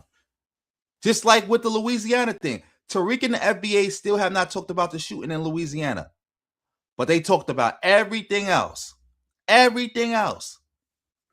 Like, it's weird. Nah, he not another Dennis. Dennis is a bozo clout chasing behind him. Like, remember, Tariq is the origin that these bozos is copying. They clout chasing his wave. Tariq created FBA, not the other way around. Shout out to everybody in the building. We almost got 300 people in the building. Make sure y'all hitting the like button. She's sitting there acting like she's the victim, and you hit a parked car, Umchuke. You hit a parked car. You know? Dude. So yeah, I was all day. So we were towing it, getting the car towed. Then I had to tow it to the house. And it was real janky. The tire was all janky. They had to put it on a flatbed, and then I had to call my insurance company and then get with her insurance company. Yeah, it was a whole thing. So it's getting taken care of. But yeah, this damn African tether hit my lady and my kids today. Tether is a slur. You see how he just used the word tether. You got into a car accident and you're calling somebody a tether for a car accident. Not for them cosplaying, not for them undermining a car accident. Tether is a slur. That's funny. Y'all already knew what it was. Somebody said it was a win for tethers. So was it the tether trying to get back? Was that what it was? Man. Yeah, no. But yeah, just the audacity. The woman had an attitude. You know? Man. And yeah, my lady said her car was already dented up, like she's already been in a whole bunch of other accidents. You know? So it looks like she's been in a whole bunch of accidents already. Yeah, and her insurance company is real janky. It's like a real janky ass insurance company. Like one of these old no name, low budget ass insurance companies. They're like Hot Pockets insurance. It was some real janky ass insurance she got. Some old bullshit ass insurance. I'm like, man, come on, dude. Yeah, the wife, the kids are fine. Yeah, everybody's fine. Mateo's ass was like, so we ain't got to go to school? Well, get your ass in that damn school. My son, he be trying to get his ass up out of school. He trying to finesse himself up out of school all the time. I know, well, get your ass in there. Yeah, man. But that is what it is. I got y'all. That's enough. Here, I hear the chirping in the background. One of my alarms, my house sounds like Rohan's house. One of my smoke alarms is beeping. I don't know which one it is though. Yeah, that's enough of that. Shout out to everybody in the building. We got 260 in the building. So yeah, let's move on, because this is another one from what you call it, for Fahima. I don't see her. I think she probably not in the building, but yeah, I'm just gonna do it right now. Shout out to Fahima. This is as far as I know, this is Tariq talking about Puerto Ricans and cosplaying and hip hop. He can't get off hip hop. Like, Tariq, you gotta let it go, bro. You gotta let it go. Microphone check was a failure. You didn't move the needle. The origins of hip hop are still known and they still remain. But let's see what he got to say. Civilized Native, let me get you up then, brother. Civilized Native, hop on in, sir. Said you wanted to read a source. What's up, Civilized Native? Hey, can you hear me? Sorry. Yes, ma'am. How are you? I'm good. How are you? I'm good. What's on your mind? So I wanted to read this source. It's really important. I've been showing it like on my panels and other panels. Now, what's the source about? So it's about how our people went to Africa, right? This is a source specifically written by a Kenyan man in the year 1939, April 29th, 1939. And the title says, The American Negro is Africa's Hope. I just wanted to read 2 paragraphs really quick. Go ahead, Bill. Okay, thank you. So I'm going to zoom in so y'all can read it with me. It is not reasonable to believe that after spending many dollars for bettering the living conditions among Africans, that they have not improved and as they were before. It is believed that the ugly picture of savagery is made by the missionaries because they believe that if they tell of the advancement of the country, the public will cease to give to the cause. The American Negro has played a large part in the eradication of the common disease in the Congo, continued Colonial El Muhammad de Ali V. With the aid of various missions established by the numerous denominations, through bubonic plague, sleeping sickness, and black water fever are rarely heard of in Africa today. Prior to this time, the country had the highest unalivement rate. Now it has the lowest. This is not the only way in which the mother country is being benefited by the generosity of its American citizens. There are many Native Africans who are enjoying educational privileges at many colleges throughout the United States made possible by the efforts of the race. So I thought that was really important. A lot of times you get different Africans up on panels who forget their history. Yeah. Our people who were free took their sources and resources over to Africa, provided them these different things, so much so they eradicated disease from these people, then gave them education and the means to come to America and then be civilized. So I just thought that was really important. I know I don't know what she's reading from, but what does that have to do with FBA? FBA never did nothing for nobody. FBA is a hate cult. I'm pretty sure, let's say, for example, what she read was accurate and true. Those people would never affiliate with FBA. In fact, FBA would be attacking those people for doing those good things. So what are we talking about here? Like, this is, again, FBAs are the biggest cosplayers in the world. They love this word cosplayer, but they are the biggest cosplayers. They constantly try to cosplay as the black people who have actually done things in America who would never fuck with them. Like, do they believe Martin Luther King would ever be cool with anybody who was FBA? Martin Luther King, who left and went to Ghana to celebrate Ghana getting its independence. Martin Luther King, who constantly was in the Caribbean. Martin Luther King, who his photographer, one of his photographers, not the quote unquote FBA one who was a snitch, by the way. His real photographer, who was really his man's riding with him, was from South Africa. Like, he got platformed and got mainstream by Harry Belafonte. That was his big homie. Cindy Portier helped finance them. He worked with Kwame Ture, formerly known as Stokely Carmichael. He talked about how Marcus Garvey is responsible for black people in America having pride, installing pride in black people on a large scale. He would never, ever be cool with anybody who was FBA. He would never, ever promote FBA. But they will try to cosplay and hide behind this man.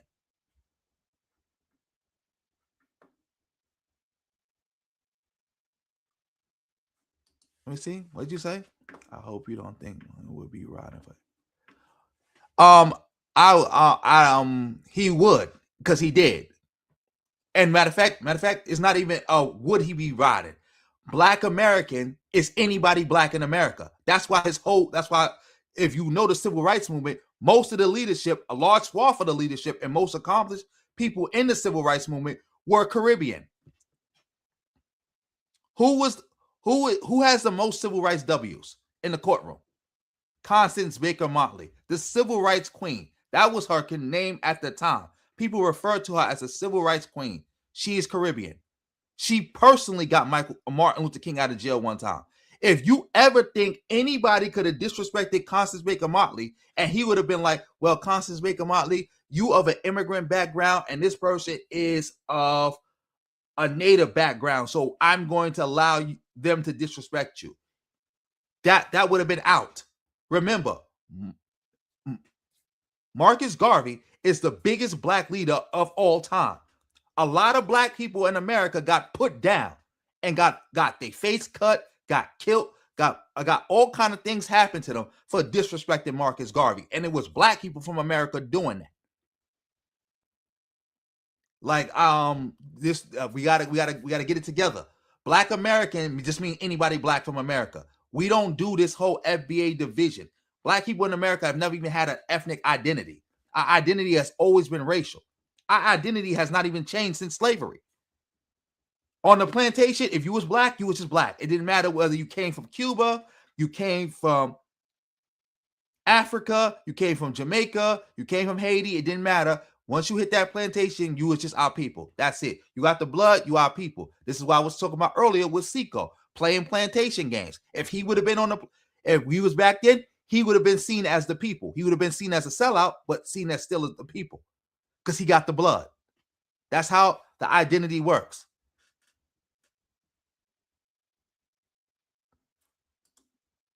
You said I'm lying? All right. We're going to take a little break real quick so I can show you. Matter of fact, I'm going to show you better than I could tell you. But first, we're going to show you Martin Luther King, what he had to say about not just Martin Luther King, but also, what's his name? What is his name? Adam Clayton Powell had to say about Marcus Garvey. Marcus Garvey. And then we're going and then I'm going to kill you from that point on. Let's see. Let's see. We right here. Does that make sense? Can y'all see that? Facts. Historically, whose blood got shed more? Let's see something. Adam Clayton Powell said, Marcus Garvey was one of the greatest mass leaders of all time. Martin Luther King Jr. said, in the history of the U.S., Garvey was the first man on a mass scale to give millions of Negroes a sense of dignity and destiny and make the Negro feel that he was somebody. You saying everything I'm saying is underwhelming. You heard that? Now we're gonna go to something else. Let's go. Let's go. Let's go. Matter of fact, can y'all see my screen? Y'all can see my screen, right? All right, let's go to this. Department of Justice, January 27th, 1923. 26 days after Rosewood. With regard to the attached, Marcus Garvey, a Jamaican Negro and British subject, is head of the biggest Negro organization in America. I know they don't like this. And I mean, let's be honest. Should they? Shouldn't the Justice Department be looking at us like there's something wrong with us Black Americans, that the biggest Black movement in America is under the direction of some fucking Jamaican? I'm sorry, man. Maybe everybody, I'm Black, so it don't matter where Black man came from, that's leave me. No, nigga, you look fucking stupid to this white man in America. It's documented how stupid you look, nigga. The biggest organization in America is ran by a fucking Jamaican? Are you serious? But not just any Jamaican. The biggest Negro organization in America is being ran by a Jamaican under indictment in federal court. He's under indictment in federal court with Black Americans willing to testify against him. So we look like fools. We look like fools to the feds. Fuck what people got you believing. Go read it for yourself. We look like fools to these people. In some ways, these people think they saving your Black ass. This nigga scamming motherfuckers, killing folks, and y'all still following him. Every Jeff, you said you don't take Marcus Garvey serious. That's fine. Black people did. Remember, he was the biggest leader at the time. He was bigger than every other black leader combined at the time. Marcus Garvey is still the record holder for the biggest black leader in American history. No leader is bigger than Marcus Garvey. And most other leaders you honor come out of Marcus Garvey. We just heard what Adam Clayton Powell said. We just heard what Martin Luther King said. Matter of fact, we about to go to, because I mentioned her, so we're gonna go next to her. Can y'all see my screen? This is Constance Baker Motley right here. I want to read this part right here. She was the first black woman to argue at the Supreme Court and argued 10 landmark civil rights cases, winning 9. She was a law clerk to Thurgood Marshall, aiding him in the case Brown v. Board of Education. Motley was also the first, it says Caribbean American right here, but that is true. She's the first Caribbean but American, but she was also the first black American woman appointed to the federal judiciary, serving as a U.S. District Judge of the United States District Court for the Southern District of New York. She got the most victories. Nobody got 9 victories. And again, that was her own 9 victories of her own, not including the cases where she was also a participant in as assisting it as a law clerk or second chair. She got the most W's. Nobody got more W's where you could point to cases and say, we as black people got this right, that right, this right via the courts than her. And that, again, that was just the case that she argued before the Supreme Court, not including her other victories at lower courts. She was supposed to be the first black woman on the Supreme Court, actually, but sexism and racism blocked it. But she was supposed to be there at the same time as Thurgood Marshall. She, before Kamala Harris, who's also Caribbean, she was the most accomplished black woman in American history.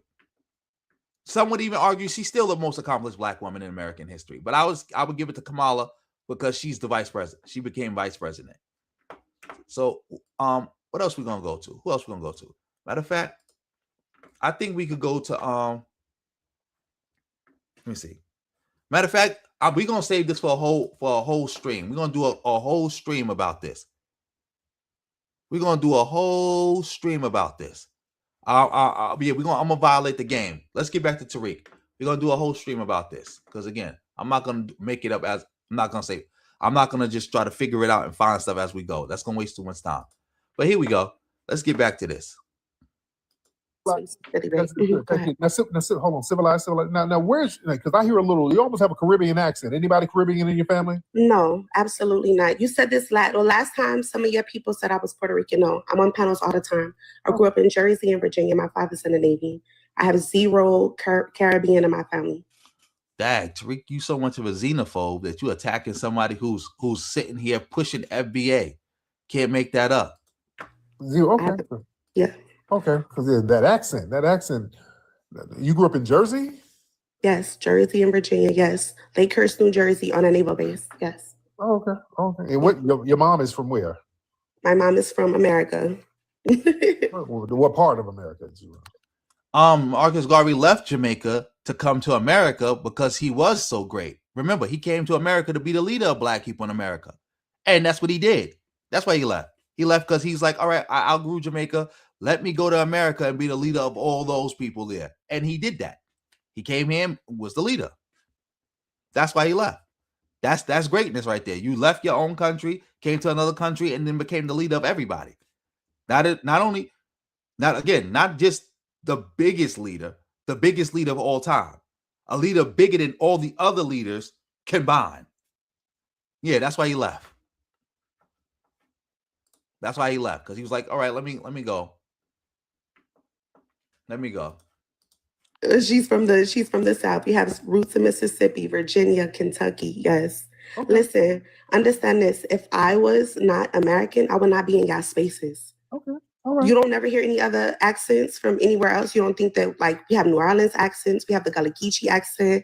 Y'all don't ever hear any other accents? I'm confused. Yeah, that's not a because I know I'm pretty good with accents. That's not a Jersey accent. Right. But you got to think when I'm saying like I've moved to different places and lived in different states. Then like don't get so hooked up. If I'm bringing sources of information, I'm not going against my people. I got right? it. I got it. I've done my family tree. I'm farther in my family tree than a lot of people, right?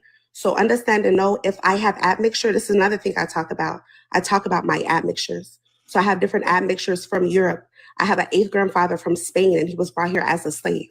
I have his documentation, right? So I'm really heavy into genealogy.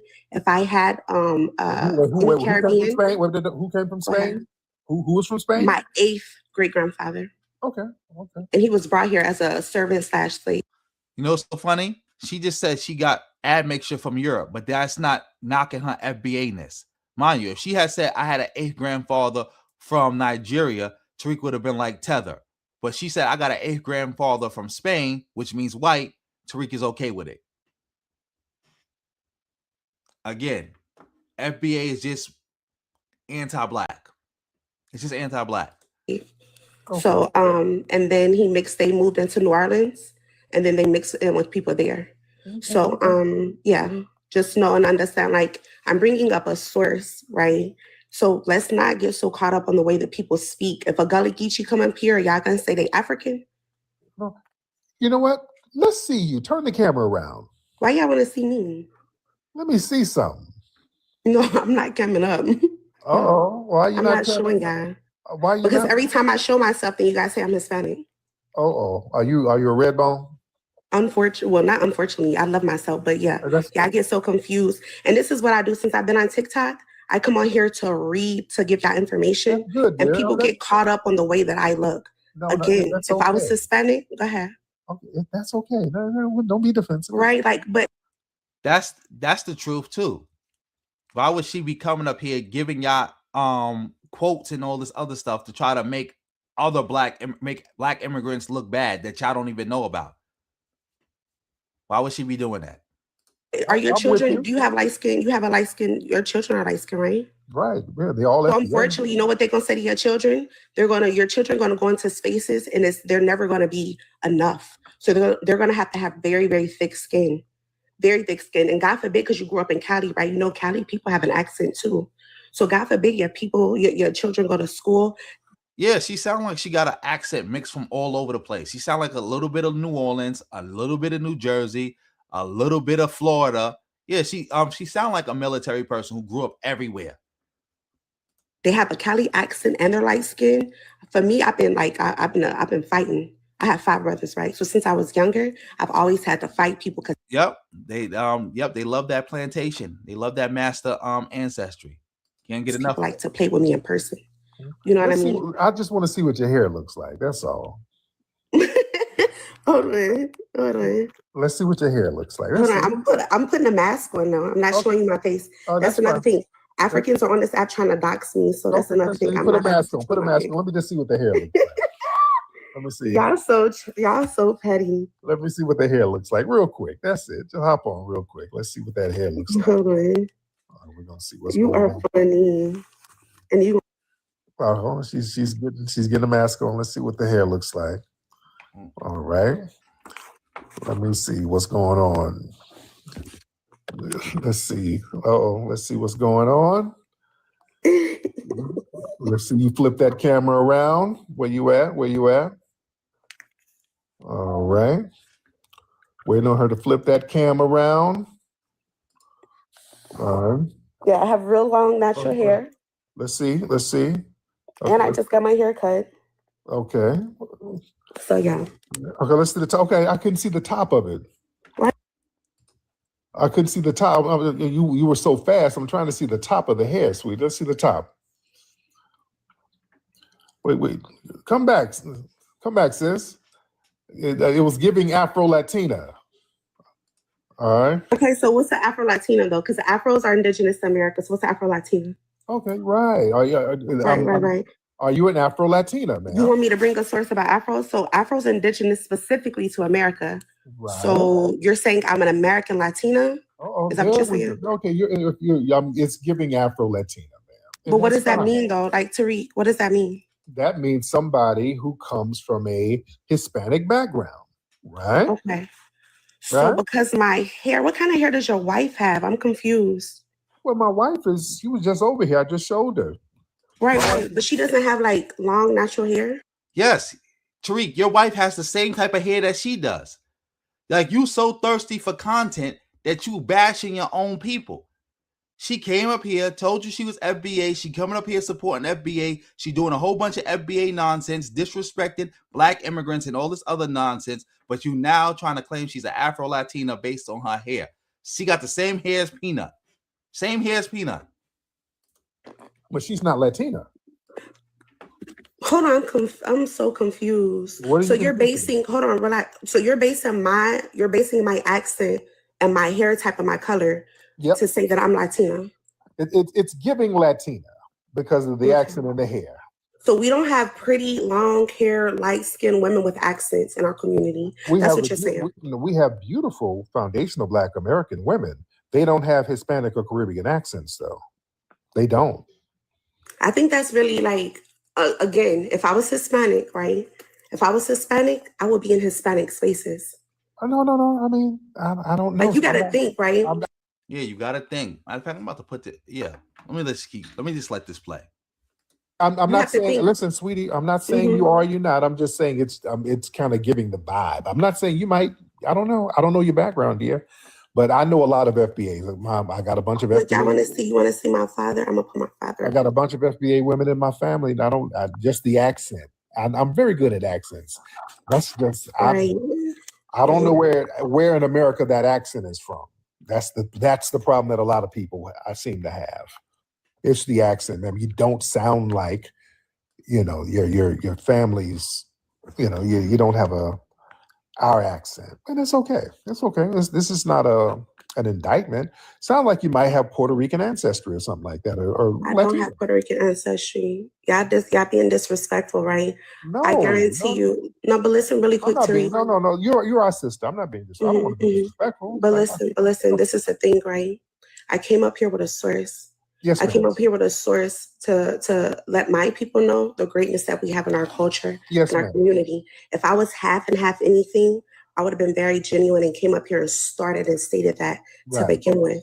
And your hair is your hair is very beautiful, by the way. Thank you. I appreciate it. I don't get anything from coming in the spaces.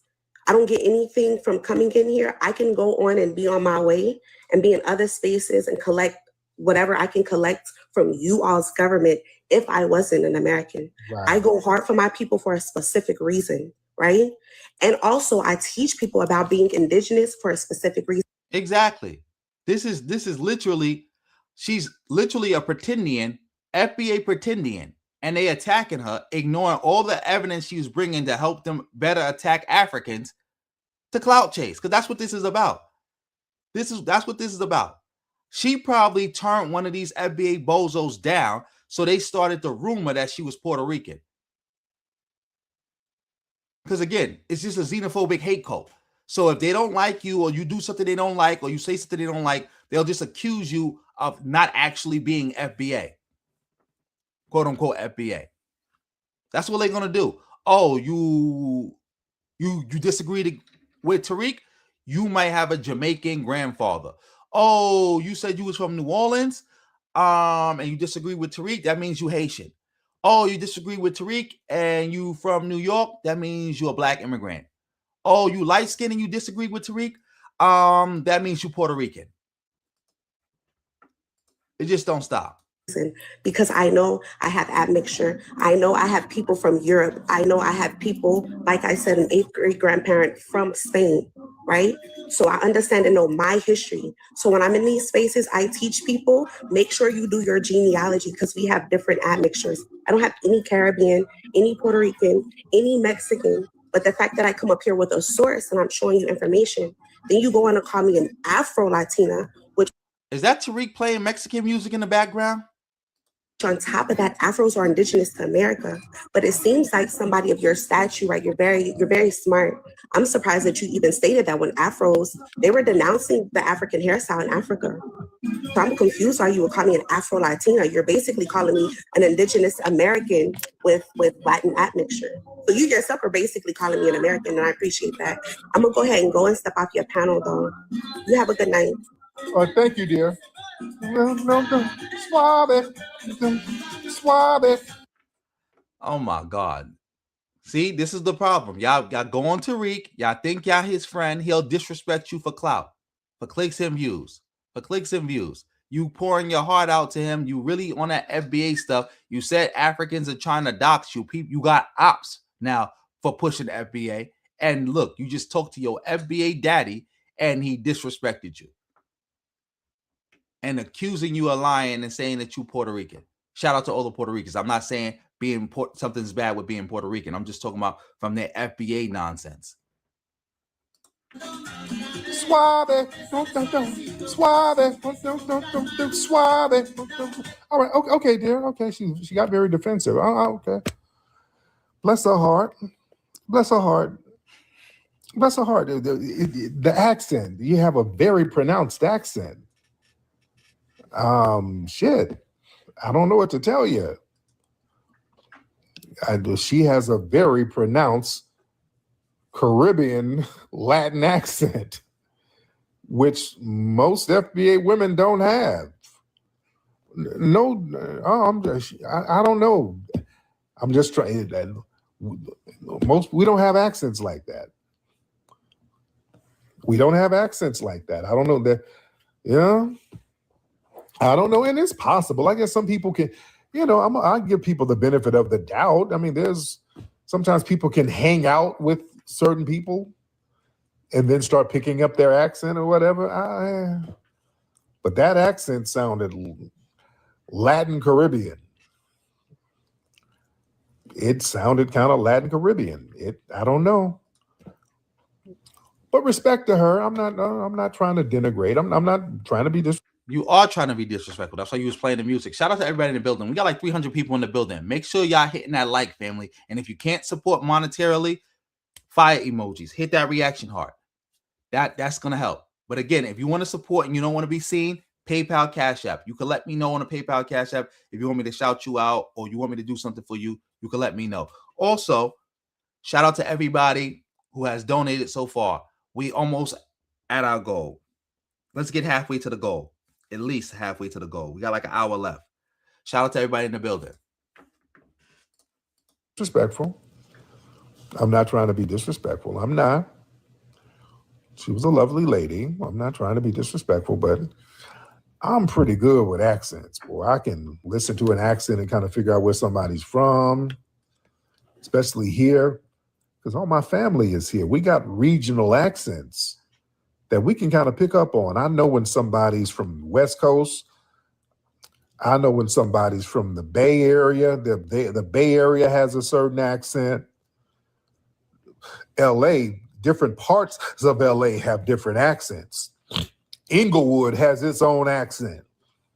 New York and Jersey has their own accent. She don't sound no different. She sound like she from New Jersey. All right.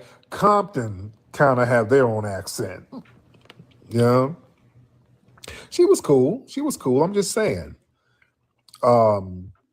Memphis, they got their own accent. Memphis, Louisville, St. Louis, all those Mississippi River areas, they got their own accent. Houston got their own accent. We know New Orleans got their own accent. Birmingham, Mississippi, you can tell their accents. Atlanta got their old accent. This is dry. Let me put you in double speed. The Gullah Geechees, they got theirs. Baltimore, they got theirs. You can just kind of Philly. Those Philly girls got their little nasally ass voices. Them Philly girls, I dated a bunch of Philly girls with them little nasally ass voices. They got their accents and their slang. Oh, I can tell where somebody's from. Yeah, man. Yeah, that Philly talk. Oh, I know all the slang. I dated a Philly chick. Like, hey, them Johns. Yeah, I was at the store. This John was looking at me. I was looking at these bulls and these Johns. I know the slang, the accents of all these places. They was not talking like that when you was if you was ever at Philly. You just be making stuff up. But yeah, keep going. But bless that young lady. Bless her. All right. Bless her heart. All right.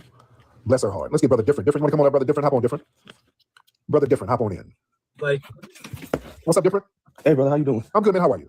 I wanted to ask you a question about that stuff when you was talking about the man when he was talking about hip hop. His name was Lil Ron. Oh, look, we got to the part about hip hop. Finally got to the part about hip hop. Shout out to everybody in the building who helped in me getting through that. And what's that man? Little Rodney C. Little Rodney C. Yeah. It's a question I want to ask. He like was saying about all the original DJs before the 1970s. He said that they're not hip hop, but they wasn't funk. I mean, not funk, but they wasn't disco neither. Like he said all that, but them guys wasn't disco. In like the sad part is a lot of them guys, they helped train them dudes to DJ, so don't really understand how they wasn't hip hop. Like this nigga dumb. Just because you help train somebody in one aspect doesn't mean they can't go on and create something totally new that you're not a part of. Like Brazilian Jiu-Jitsu. That's a whole separate and distinct martial arts. But how do we get Brazilian Jiu-Jitsu? It comes out of judo, which somebody in the Gracie family learned in Japan. And then they came back to Brazil. They created Brazilian Jiu-Jitsu. It's its own separate and distinct martial arts. The people of judo did not do Brazilian Jiu-Jitsu. Two different things. they didn't have all the stretching and everything yet because it was just starting.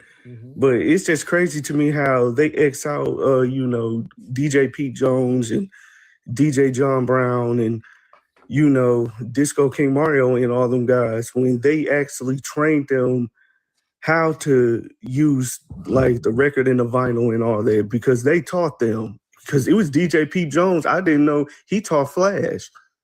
So these dudes were training these dudes. Yeah, I think he was like a record guy. Flash was his record guy for a second. Yeah. But he didn't teach Flash how to scratch because DJ Jones wasn't scratching. They didn't know all that yet. Right. It just started. But they were still doing all the stuff that was called hip hop, but they were doing it in the mid 60s. So I don't know why they like. That's not hip hop. That's like somebody saying, "Oh, we had cars before Europeans," and I say, "Oh, really?" And they show me somebody in ancient Egypt riding around in a chariot and saying, "Yeah, it's not technically a car, but it's a car though." You got to remember, like, look, they're getting from one place to the other. That's what you basically saying. Even if, again, they was doing all of this stuff in the 60s, they did not put it together and they were not doing it the way they were doing it. Like Tariq correctly pointed out, those people you named, they weren't scratching. They weren't doing none of the techniques that we associate with hip hop. And the dude said, "Yeah, you're right. But how do you X them out of hip hop? Because they not hip hop." Duh. It's easy to say, well, they help inspire the people who created hip hop. They help train people who created hip hop, but they not hip hop themselves. Just kind of tossing them off like, they don't really have a thing in it when they're literally was the ones who was like actually giving them the game. Right. Okay. Let me thank you, brother. And I get where they're coming from because we talked about this in microphone check. There is a difference between the disco DJs and the hip hop DJs. And sometimes the lines were blurred a little later on. They were kind of doing some similar things. So there was a distinction because a lot of the disco DJs were slightly older. They played in the disco. They mostly focused on disco, whereas the hip hop DJs focused primarily on the breaks. They played in the parks. They played where the kids were, the younger crowds were. So there was kind of a difference, and they encapsulated all of the culture because a lot of the disco DJs, because they were older, they didn't want people breaking. They didn't want B-boys coming to the disco because B-boys really couldn't get in, first of all, because you needed dress shoes and suits and shit like that. So a lot of the B-boys couldn't get in. You understand? So there's some credence to it. I get that. I get it. And that's why y'all need to watch the movie Microphone Check. We break that down. So I get what Rodney C was talking about. I get what Rodney C was talking about, and Rodney's a legend. Let's be very clear. Rodney's name should be up there with Flash and Kaz and Hollywood, all the heavyweights. Rodney C's name should be right up there because Rodney's been there from he's been there. Tariq can't kill hip hop. He can't kill hip hop. Like he's not killing hip hop at all. He's just engaging in babble, and we are just debunking it because we don't want this to catch on. But he is not killing hip hop. He can't kill hip hop. Him crying about some nonsense, whatever he's crying about, that can't kill hip hop. Again, Tariq is from Alabama. Country bumpkin Tariq trying to talk about hip hop that he wasn't even around for. Yep, here go Tariq line again. Yeah, let's get back to this. There's mixtapes from the 1977 with Rodney C on them. Y'all can go to YouTube. These brothers on mixtapes going back to 1977. So Rodney C, he's the certified hip hop icon, man. He doesn't get enough due. He really doesn't get enough due. You know, one of the first guys in hip hop to make a record, him and the Funky 4 Plus One More. In the first group that I think weren't they the first to get on national television with Saturday Night Live? Yeah. So yeah, he was a part of a lot of milestones. Yeah. Let me see. Keep It Real. All right, Keep It Real wants to come up. What's up, Keep It Real? Keep It Real, hop on. Yeah, can you hear me? What's up, brother? How are you? Yeah, I just want to touch on the last brother point. I don't understand how Rodney C was saying Disco King Mario was a hip hop when Bambaataa was his apprentice. Right. Lil C, whatever his name, no disrespect to him, he says Bambaataa is hip hop. How can you say Bambaataa hip hop and Mario not? And Busy easy, because Disco King Mario was not doing hip hop. You see how that worked? Somebody can learn from somebody and then create something totally new that other person that they learned from wasn't a part of. And y'all don't even know the history and the story around Disco King Mario like that. Like a lot of people are telling you, even if I had DJ FaZe up here talking about it, Disco King Mario was basically a gang leader. He wasn't even really even doing music like that. And also the funny part is the people who was really doing the music around him was Puerto Ricans. Hollywood DJ, Tex DJ Hollywood is Puerto Rican. Even DJ FaZe had to acknowledge that.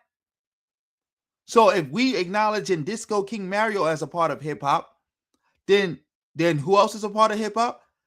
Tex DJ Hollywood, which means that Puerto Ricans are part of the origins of hip hop. By your own logic, by trying to include Disco King Mario as part of the origins of hip hop, you lose the debate. ZB and Shy Rock both got their starts MCing at Disco King Mario jams. Yeah. So I don't understand that. I got another question for you though, brother. Yes. Microphone check is so important to preserving Black American culture. Yes. My whole thing is there's obviously a push for people to not see it. And I understand you got to get your money. I'm not telling you not to. You a hustler. But I think it's more important that eyes get on it. So I was thinking like, why don't you hit up your homies at platforms like 85 South Show or Comedy Hype? Tell them to post it on their YouTube page. That'll get millions of views. That'll kill all. That's not gonna kill anything. You can't have a first of all, like you said, Tariq, I know you a hustler and you got to get your money. It's crazy you following somebody who you know will hustle you just to get money. He'll say anything to get money, but that's who you following. Also, that's not gonna matter because if they did do that, they would diminish their own platforms because people would say this is bullshit. You do know multiple people who participated in microphone check, denounced microphone check, right? And they said they got tricked into being into it, or they was in it under false pretexts. You do know that, right? Also, how do you have a hip hop origin DVD and not have Africa Bambaataa, who was alive at the time, DJ Kool Herc, or Grandmaster Flash in it? How you do that? You don't got Crazy Legs in it. You don't got Disco King Mario in it. No, not Disco King Mario. Excuse me. DJ Disco Wiz in it. You ain't got Phase 2 in it. You ain't got I'm like, how you having an origin story like that and you ain't got none of these people in it? You ain't have Grand Wizard Was it Grant? What's his name? Yeah, Grand Wizard Theodore in it. You ain't have none of that. The narratives, because you killed the narrative with that movie. I mean, you can't dispute the words of the founders, people like Coke LaRock and whatnot. But the problem is a lot of people not seeing it. So just my whole thing is, I think it'd be a good idea for you to maybe post it on your YouTube page. Just run a blitz. Post it on your YouTube. Oh yeah. You're right. Phase 2 has passed away. Because that's what I was saying. I said phase 2, and then I kind of tried to take it back. I think he did pass away. Because I was like, was it phase 2 who passed away? Or was it somebody, or am I thinking about somebody else? But yeah, I'm still a little confused on that. But yeah, I'll look into that.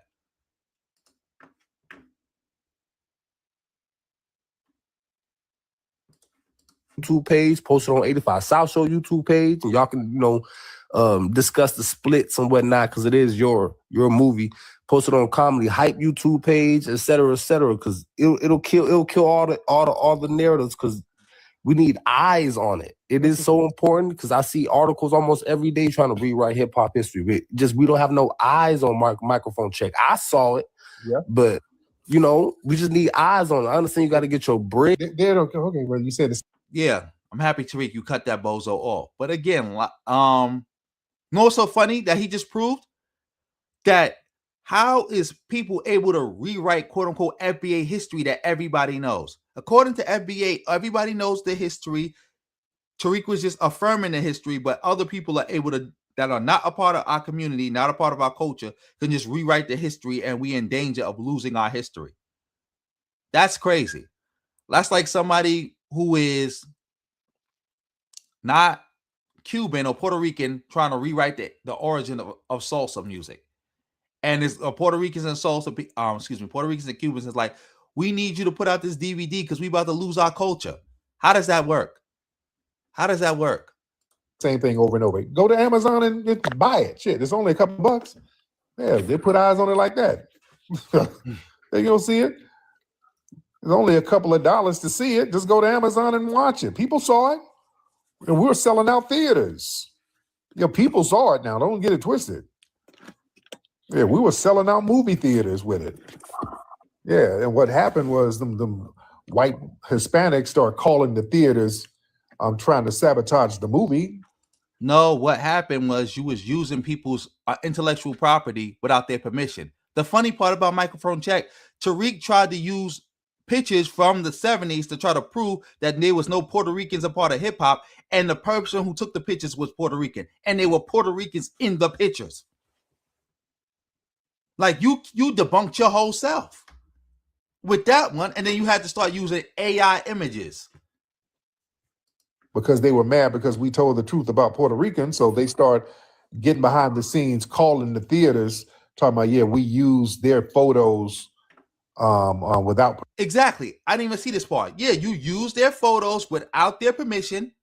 And again, the people who took the photos were Puerto Ricans. Not only that, the people in the photos were also Puerto Ricans. So how are you presented these photos as proof that there were no Puerto Ricans a part of the origins of hip hop, but the people who took the photos were Puerto Ricans, and they were also Puerto Ricans in the photo. Didn't you debunk yourself? Permission and all that old shit. They're doing little hoe ass stuff, which proves they weren't a part of hip hop, because they a little hoe shit like that. That ain't hip hop. You ain't part of the culture. Oh, they were doing all types of little devious. No, some of them pictures was from the 70s also. I forgot the guy's name who they said he took the hip hop's baby pictures. Yeah, he took some of the most famous pictures in hip hop. It was from the 70s. You said I don't know what I'm talking about? How I don't know what I'm talking about? Explain. You just debunked yourself. You said I'm talking about Puerto Ricans being a part of hip hop. You basically said I didn't know what I'm talking about. Now you're saying there were a few of them. There could have been 2 of them. That still would make them a part of the origins of hip hop. And again, also, you don't know who is who. That's how Tariq was showing those photos, and it was Puerto Ricans in those photos, and he didn't know because they had dark skin. You don't know who is who. Like I gave this example before. If you take the B-boy Trixie and you take Alpo was Spanish. Trixie said his family's from South Carolina. If Trixie walked past you and Alpo walked past you, Trixie went to the left, Alpo went to the right. I came up to you and said, which direction did the Puerto Rican walk into?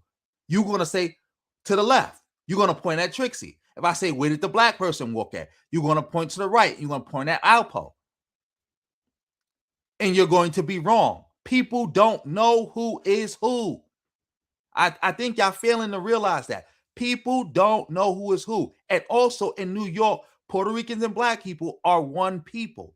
They always been one people. The friction that started between Puerto Ricans and black people came with migrants and immigrants. People migrating from the South in the 60s, black people, and Puerto Ricans migrating from Puerto Rico in the 60s. They was the ones beefing. The original black New York population was not beefing. Was not beefing. Matter of fact, let's keep playing. Let me show you this. Sad stuff. What's up, beautiful flowers? Hi, Tariq. Can you hear me? I can hear you, dear. How are you? Yeah, fine. You know what, Tariq? I was in Africa in 2017, 2013. And they always say that we over here, they say we are all the same. We all look alike. I don't even have to say anything in Africa, and they know I was different. Oh, yeah. Our phenotypes are different. Mm-hmm. Oh, yeah. Oh, yeah, they know. They know, but they always say we all together. We all the same. And also I have a t-shirt says Foundational Black American. Mm-hmm. And there's a lot of white people stop me and ask me what does that mean? And I explain it to them. Oh, so you're not foreign. I say, no. I could trace my family back to 1630. Oh, that's before my family. They came in like the 1800 and 1700. So, I have that information. Yes. Like, this is nonsense. And what part of Africa did you go to? Because Africa is literally the most diverse continent on Earth. There's like every look that exists outside of, like, damn near every look that exists, every phenotype, every feature exists in Africa and all over Africa. Like what are we talking about here? Like, what are we talking about? Dag. Also, let me see. What's this? Let me see. Let's go to this. Let's see. Let's go here. Shout out to everybody in the building. As you can see on your screen, this is the Harlem riot of 1935. This was a race riot. How did it pop off? It popped off because rumors sparked that a black Puerto Rican teen shoplifter was beat to death. Again, if I showed you a picture of that kid, you wouldn't know that he was Puerto Rican. You wouldn't know. Again, that's how New York operated. This is 1935, almost 100 years ago. And the Puerto Rican population go back in New York to like what? 1910, 1890, 1880? Like, what part of that don't you understand? You wouldn't know who is who. Like, again, we just talked about phase 2. If I showed you a picture of phase 2, you wouldn't know he was Puerto Rican. Just like when we talked to DJ Phase, what did he say? When I brought up Tax, DJ Hollywood, what did he say? Well, I didn't know he was Puerto Rican. When he tried to argue no Puerto Ricans was around, I said, what about him? Oh, we didn't know he was Puerto Rican. Nobody knows who is who.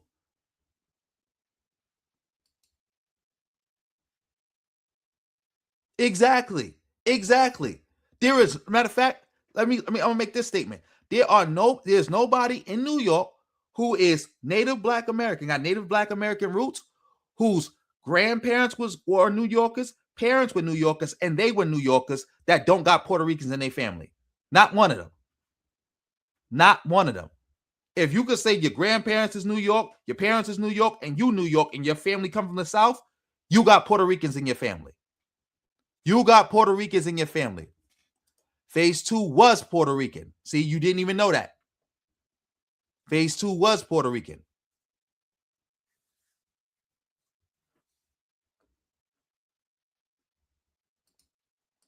Exactly. See, people do not know that. And again, I reference that. That's from the people that's from transplants. Remember, Nietas is a Puerto Rican prison gang.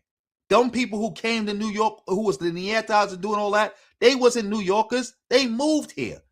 Just like a lot of people who be like, oh, Puerto Ricans didn't have nothing to do with hip hop.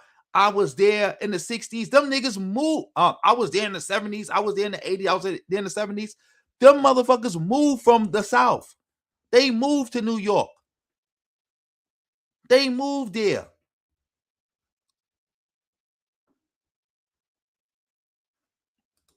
Not true. FBA didn't, first of all, FBA is a hit code. FBA didn't build anything. Two, again, what people gotta understand, there is no difference. That's why New Yorkers, like when they talk about ethnogenesis, New York really had an ethnogenesis. Going back all the way to like the 1890s, 1880s, between Puerto Ricans, West Indians, and Native Black Americans. That's the genesis right there. Because if you really New York, not a transplant, you got a family. You got all those three groups in your family. All three of them.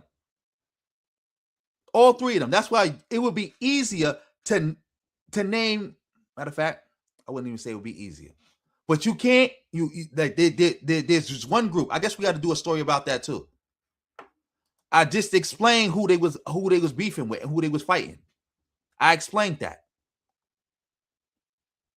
Like, remember, King Blood is like, is he Dominican? King Blood is like Cuban or Dominican or something like that. He moved to Chicago, then moved to New York. He not a New Yorker. He moved to New York, caught a body, went to jail, and been to jail since. He not a New Yorker. The Nietas is straight from Puerto Rico. They not New Yorkers. In fact, they from the group that came up with the term New Yorican. For all you don't know, New Yorican is a slur. New Yorican is a slur. It was originally a slur, but it got reappropriated to mean something positive.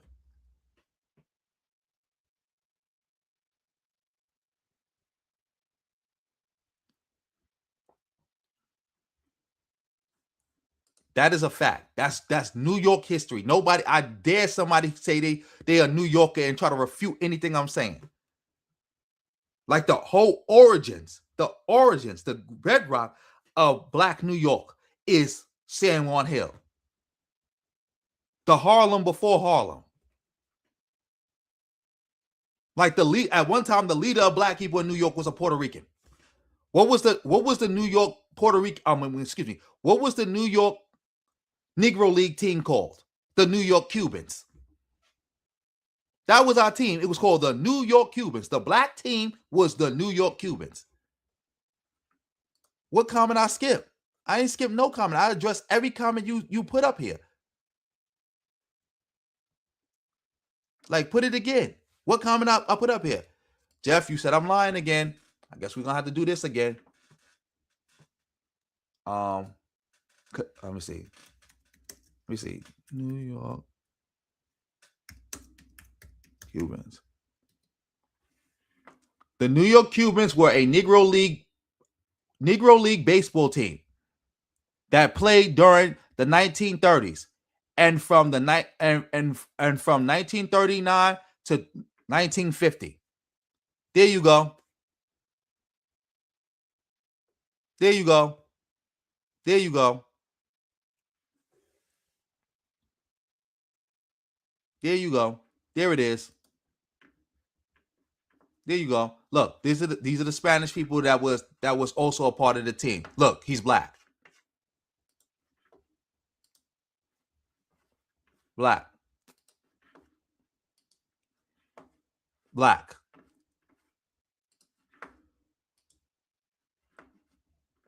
Black. Like, come on now. Come on.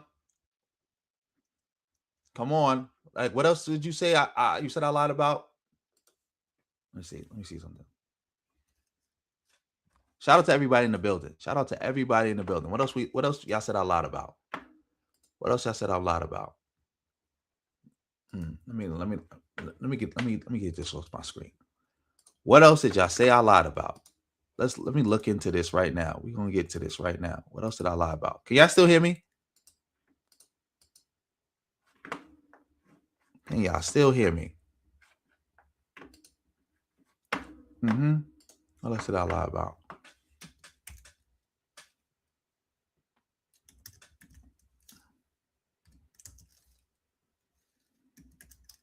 We said I lied. I want to know. Quiet minds want to know. What else did I lie about? What else did I lie about?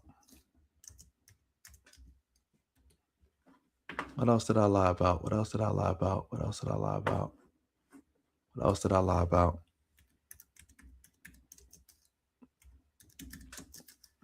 Let's see. What else did I lie about?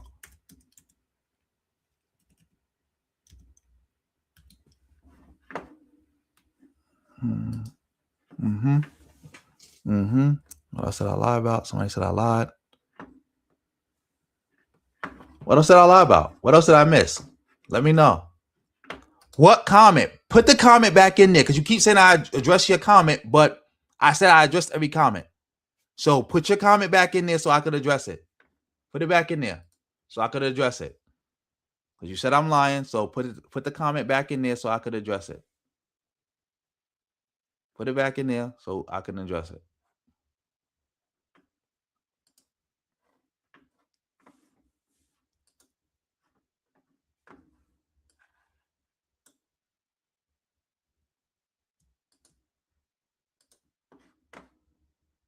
Let's go. Here's the comment.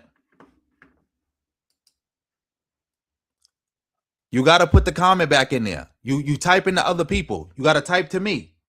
You said I didn't address your comment, so you got to address the comment to me. Don't address President Jafar. Address me. You said you're accusing me of ducking the smoke and hiding behind, not addressing your comment.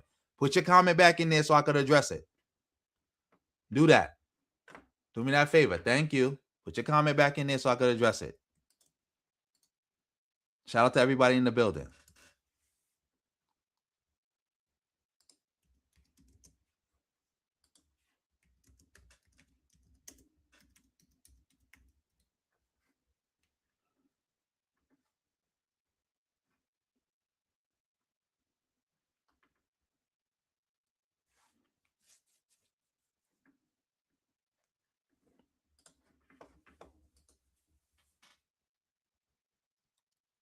What Puerto Ricans? What Puerto Ricans align with skinheads in prison? Which ones do that? And again, I already addressed the prison issue when I said that a lot of the Puerto Ricans who started that fighting that was going on in the 90s was from Puerto Rico, was straight from Puerto Rico.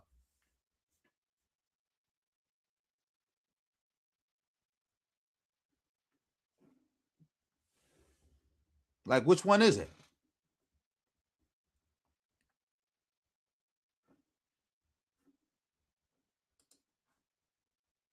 That's not true because, again, you know how many Puerto Ricans is blood in New York right now? Do you know how many Puerto Ricans is blood in New York right now? Like, do you even know who Magoo is? Yeah, let's. You said no, it wasn't. We talking about right now. I already explained to you what happened. You had a bunch of Puerto Ricans coming from Puerto Rico itself. The Nietas, that's a Puerto Rican prison gang, coming here, and they was beefing. You had people like King Blood, who's like a Dominican or Cuban, who went to Chicago and then moved to New York and then got locked up. You had them doing that. That wasn't New York Puerto Ricans doing that. That's why it never spilled out into the streets. That was some jail shit. But again, how many Puerto Ricans is blood right now? How many? How many? How many Puerto Ricans is blood right now?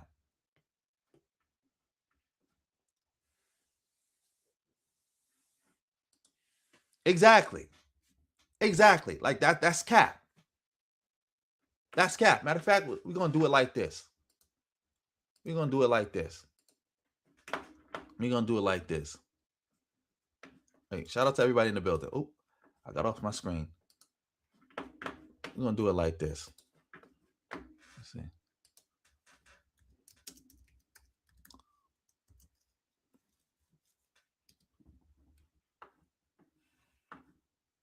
Let's see.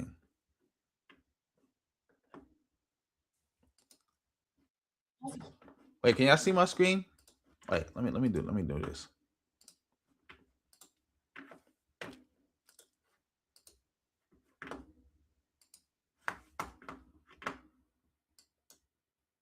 For years, Pedro Gutierrez worked as the chairman of the infamous 15,000-member gang United Blood Nation from his prison cell in New York. His right-hand man, James Braxton, helped deliver orders and continued to lead the gang through prison. What's good, y'all? What's the numbers, TV? It's your boy, Puerto. Make sure you subscribe to the channel if you're not subscribed already. And like a video if you appreciate the content that Puerto and What's the Numbers I providing. Today we back on another profile piece. This one is on Magoo. In this video, we're going to take a look at his early years coming up in the Bronx, New York. Then we will look for answers on the many different questions people have about Magoo's gang history and time behind bars in the New York State prison system. And lastly, we will talk about where Magoo is now after being caught up in a recent blood indictment out of North Carolina a few years ago. Pedro Gutierrez, better known as Magoo, is from the Bronx, New York. Growing up in that area in the late 80s and early 90s. All right, I don't know this dude. I don't want to take too much of his content, but yes, that's Magoo right there. They are Puerto Ricans in blood. Like I said, one of the reasons they got so many Puerto Ricans in blood because you had Puerto Ricans who were born in New York, New Yorkers. They wasn't going and they wasn't with that program that others who were coming here immigrating were bringing. Oh, so King Blood is, like I said, he's a Dominican or he Cuban. One of the two. You said look up Pistol Pete interview. What does Pistol Pete interview got to gonna refute anything I said?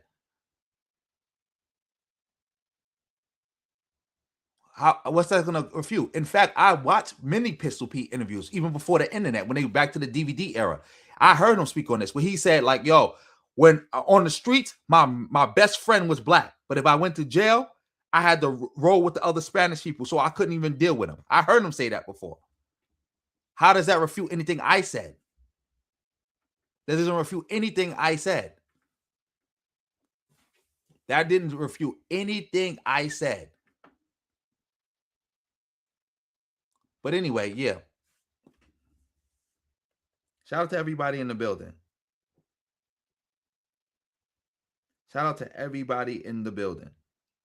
Matter of fact, somebody just sent me something. I'm gonna see if I can look at that real quick. So we can switch gears.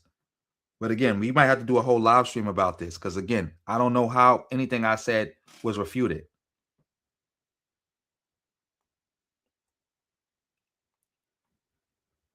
I don't know how anything I said was refuted. But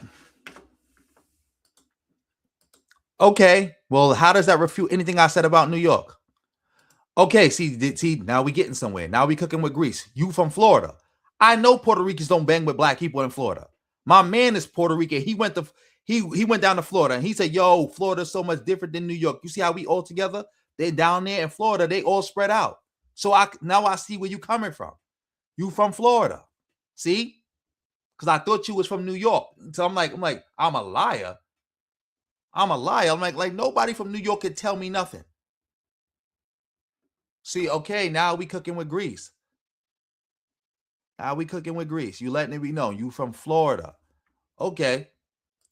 You said your brother was locked up in Rikers Island. That had to be like in the 90s, right? Like I said, I'm not refuting none of that stuff happened in the 90s. I'm explaining how it happened. Who was the driving force behind that?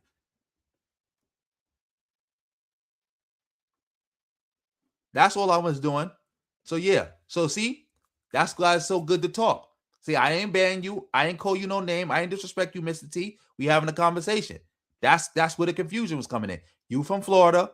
You said your brother got locked up in Rikers Island for a year. That's probably was in the 90s. And I was explaining to you how that went and why that was going like that. Shout out to you.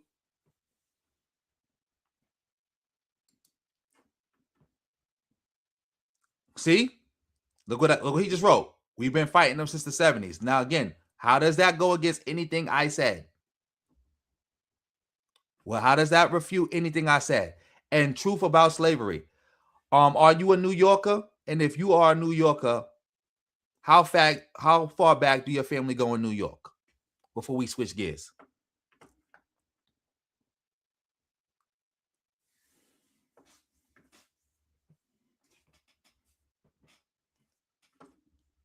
You said in 2010.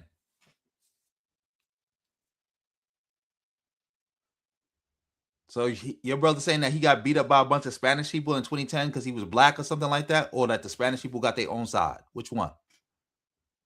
Because if he's saying that they got their own side, that's true. There is a Spanish side, but not all Spanish people is on the Spanish side.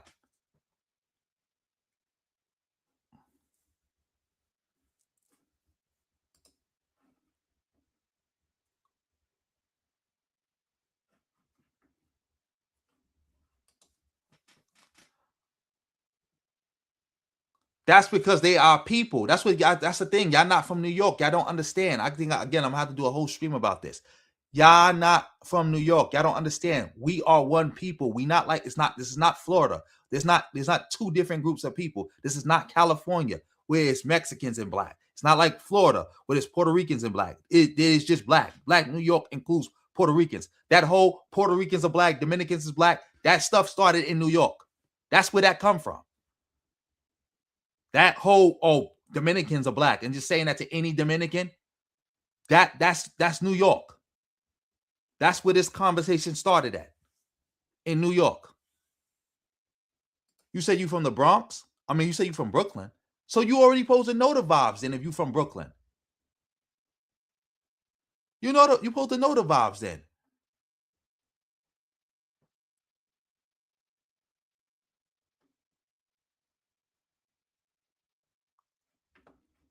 You supposed to know the vibes. Oh, shout out to that's amazing. 1814. You ever did a video? Yeah, I did a video exposing Boyce Watkins. I exposed him. Remember, that's why I gave him the name the Race Hoe. I was the one when it turned out that he's not even a boss. All that black boot camp, all that ownership, all that boss talk. He not even a boss. He worked for a nigga named Charles Wu. He worked for Charles Wu. He worked for Charles Wu. So I call him Charles Boyce Watkins Wu.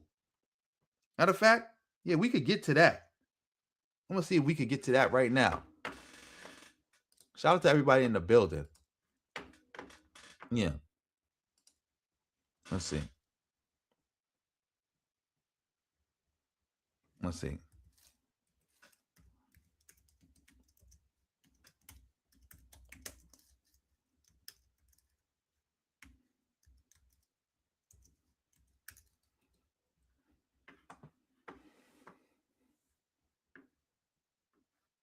And look, he tried to explain himself. Yeah, this is when he got exposed by Yvette Carnell. He got exposed bad because him and Yvette was beefing. Because remember, Yvette is also a bozo because she knew about that whole Charles Wu situation the whole time and only exposed Boyce Watkins because they fell out and Boyce wouldn't pay her. Let's see. Let's watch this video. Let's see what this is about. Welcome to New Possibilities. I speak truth to power without fear. So you all know that I did a video about this controversy between Boyce Watkins and Yvette Carnell. This is a follow-up to that discussion. So for those of you who don't know, Yvette Carnell did this video right here entitled Your Favorite Black Capitalists Are Actually White Capitalists. I encourage you all to watch this video. It's hard-hitting. She makes some very valid points about Boyce Watkins and people of that particular school of thought.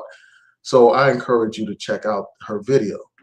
In this video right here that she did, she referenced another video, a video that this guy Charles Wu did. And this video raises a whole bunch of questions about Boyce Watkins, and it has started some controversy. I will summarize that video in a second. But in response to this controversy, Boyce Watkins did this video right here, Enemies in the Black Community. And I'm going to take time to respond to this video.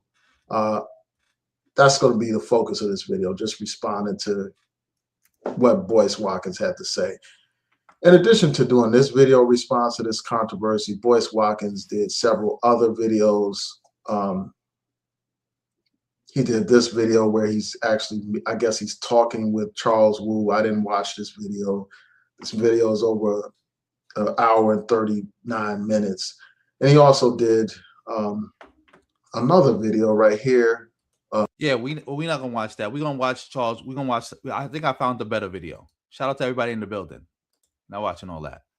Here we go.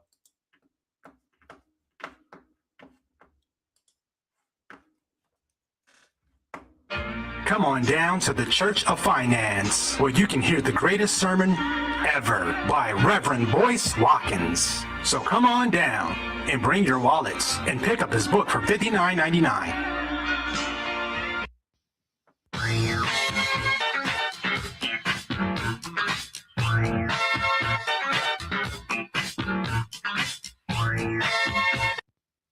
Now this is a story all about how my life got flipped, turned upside down, and I...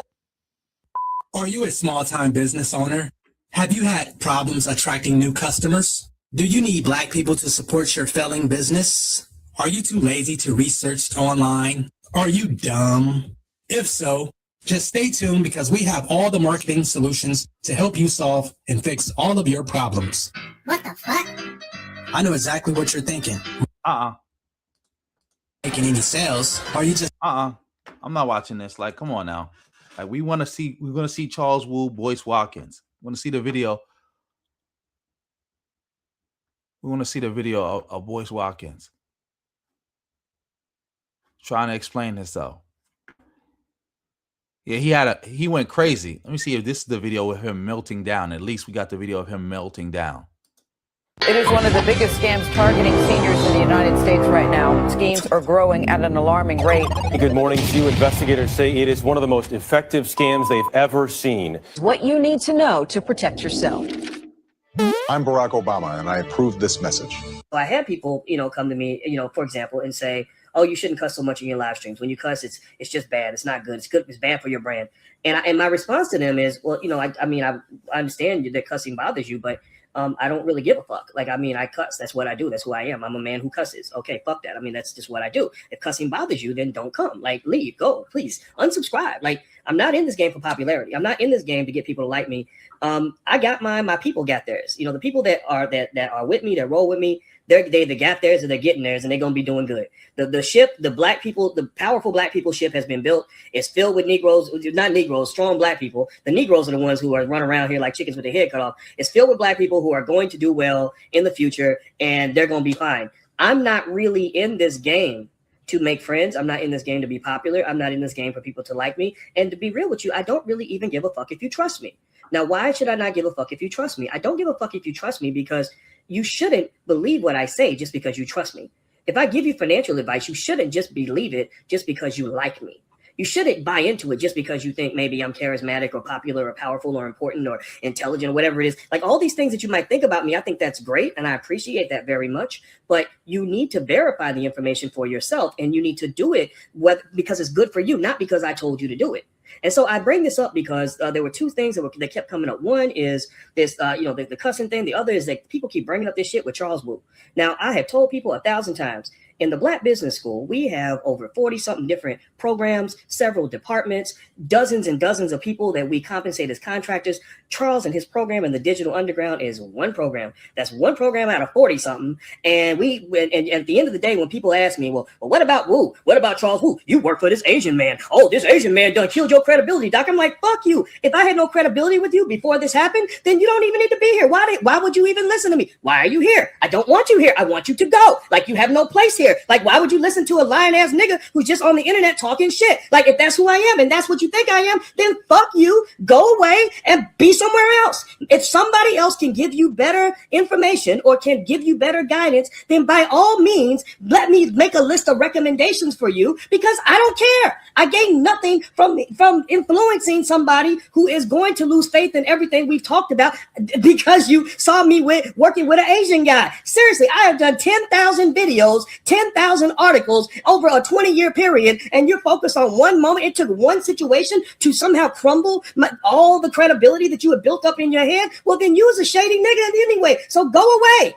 I'm sorry. Like that to me, that's just isn't something that I can even respect. So my position on this is, look, I'm not trying to use the N-word. I do apologize for that part because I don't mean to. It comes out. I'm sorry. That's just who I am. I can't apologize for being me.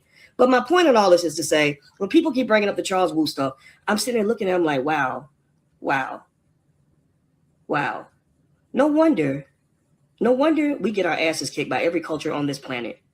No wonder we are in last place in damn near every category that equates to educational or economic progress. No wonder we can't build nothing because we want to burn everything down. Like, no wonder, because we will put all our energy into the dumbest shit that the most dumbest irrelevant shit that ever came to be. I can tell you this. I'm gonna tell you like this, just be real with you. I could go over to the Asian community and I could go and say something that's offensive to Asians or whatever. And there are some Asian people that'll be like, we don't like this guy, but he has information that we need. So we're going to get this information so we can learn how to do something better for ourselves. We're not trusting the information because we trust your credibility or because we like you. We trust the information because we looked it up and it's valid and it actually helps us achieve a goal. That's the objective. So when people ask me about the Charles Wu thing, I'm a little baffled by it. I'm like, okay, I think people enjoy the trolling process, which is fine. That's what you do. You sit in your mama's basement trolling people all day because that's why you ain't got nothing. That's why you're gonna go work for a white man on Monday because you don't put energy into building for yourself. You spend energy like destroying things that are black. Okay, fine, that's fine. But the thing that's interesting, I'll say this. When everything happened with Charles, it was like, my thought was, okay, this is one program. It's a premium program for very serious crypto investors. And I can tell you, I said, so what do they think? I asked them, I said, so what do they would take a vote? Ask them, do they want to still learn from Charles? Do they hate him? Because that's who I'm paying attention to, are the people who are supporting the business. Most of the people who say something negative about your business are people who never supported the business in the first place. Most of the people who have something horrible to say are people who will never give you a nickel, never help you pay an employee. Now, all the black people, I've had probably 30 black people come to me for money this month, and I've helped them pay bills and feed their children and all kinds of stuff. They'll never help you do any of that. But so those people don't matter. If you weren't helping to support what we're trying to do as far as elevating the community, then your opinion does not matter. It is one of the biggest scams targeting seniors in the United States right now. Oh yeah, that boy was crashing out. He was crashing out, and he tried to make it seem like, oh, it wasn't that big a deal, blah, blah, blah, blah, blah, blah, blah. Let's look at this. I think I found the video. This is the video. Let me. Can you see my screen? Is my audio still good? This is the video of Charles Wu talking about how Boyce Watkins works for him, and his job is to sell hope to black people. Let's see. Let's see. But now we do it, more formulaically. Is why do is we actually sell the why? Like when I explain what I do, I tell people I basically sell hope and dreams, and I fulfill it. Sometimes I fulfill it with SaaS. Sometimes I fulfill it with a physical product. Sometimes I fulfill it with an info product. But ultimately, I'm selling hope and dreams of some sort of desired end result. I don't know if that makes any sense. Absolutely makes sense. Yeah. So that's kind of how I look at it. So like if you look at it, and you got me thinking. So let me pull this up real quick on my end. I'm going to share my screen. Let's see how to do this. I'm going to share this right here. And this was kind of exciting for me, as a copywriter, side of things. You see my screen okay? You see like a presentation or whatever? Yeah, I see it. If you look at how we do it, in this case, we're selling like a children's education product. I'm not saying I believe it's a good product we put together. I'm not saying it's a bad product, but in the grand scheme of children's education products and stuff like that, there's thousands of them out there, right? It's like if you're selling like webinar software, if you're selling some sort of stat tool or whatnot, the reality is we're not that special snowflakes, it's all the same thing. But what we do is, if you can imagine, I hit it initially, I literally, what I'm selling, I don't view myself as selling, the problem is not to say buy my product. I'm trying to sell a movement or a change. So in this case, this offer that we have, we're focused on the African-American niche, and we're basically selling, we basically sell it as religion, right? So we're packaging as Black economic power needs to become the second religion. We're gonna sell you on how to properly educate your children, create your own job. Literally, this is what we sell. Correct. This is how we position it. And what's interesting, you know, and this was actually great because like we were on the webinar and Boyce, who's, you know, he's the main character. He's like the pitch guy. You know, he's my, you know, info product guy. Yeah. But, like, actually look at it, we had like we literally go completely off tangent, which is good. But it's like, you know, let me just read this copy to you, and I'd be curious to get your opinion. You know, so we're basically selling. Let me take that back. We are selling hope. We are fulfilling it through an online education product. But like, this is kind of the pitch. It's like, you know, growing up, I was the black kid who wanted to be invited to the space of the white man. Blah blah blah blah blah blah blah. You know. And it's like, and I remember just having a day when I said, I'm not going to pretend to be somebody else. I'm not going to fit in, trying to hope that these white folks like me because I'm a good person. I learned how to love, you know, well, like all this sort of stuff. It's like this self-realization point. And what's interesting is this is actually one of our, you know, and maybe you'll think that I'm this evil person. This is actually a practice and planned effort to get to a critical close point. And actually I was really excited because, you know, and this wasn't planned, but like when Boyce was actually pitching, or not pitching, he was educating. We're all about educating, but we don't sell here. You know, he was educating. He actually like this became like an epiphany moment for him. And I have him on, you know, we're on like YouTube Live and the webinar and everything. You know, he's tearing up. Like he cries for a good 30 to 45 seconds. And it's awesome. Let me see if I can find, like, I think. Yeah, let me stop this real quick. As you heard, like he said, we're basically selling children's level education and packaging it as a second religion to and play on people's hopes. Remember, that's why I do what I do, and I don't like these people so much, because y'all playing on the people's top. They are real black people who really want the best for the black race. And they support y'all because they really believe in y'all, and y'all playing on their top. Like that sell black empowerment as a religion. That's what Jason Black was doing. He grifted that from Boyce Watkins. I know if he actually knew that Boyce Watkins got that from an Asian guy and this was some type of scam. I don't know. Maybe, maybe not. Maybe he was in on it. Because remember, Jason Black was locked in with Boyce Watkins at one point. When they did Black Empowerment 1 in Chicago, that event, I think Boyce Watkins hosted it and was a part of it. So I'm not giving him no pass. He probably knew about this too. He was a part of the scam. He was a part of the scam too. Yeah, I'm putting it out like that. Yeah, you knew about it. Yeah, you knew what Boyce had going on. You was running around talking about, oh, this is our religion. This is our religion. Black empowerment is our religion. But if you look around at them, you're not seeing no black empowerment. The only people getting empowered is the people running their mouth. They running up a check. The white people and the Asians behind them, they running up a check. But what about everybody else? I always told people before this even came out, Boyce Watkins, I knew he was lying to people because, one, he's educated. He's educated. He knows better than this. But he's doing this, again, to play on the tops of people who genuinely want to know, people who are young, who are looking for a better way, who want to create their own businesses. Because you heard him, what he said, right? Oh, people don't want to work for the white man. They don't want to fit in. They want to do this and stuff like that. They playing on the people's top. They playing on our desire to be liberated from white supremacy. And this is a joke to him. Look, he's laughing. He's laughing about this. And what did he call Boyce? Our main character.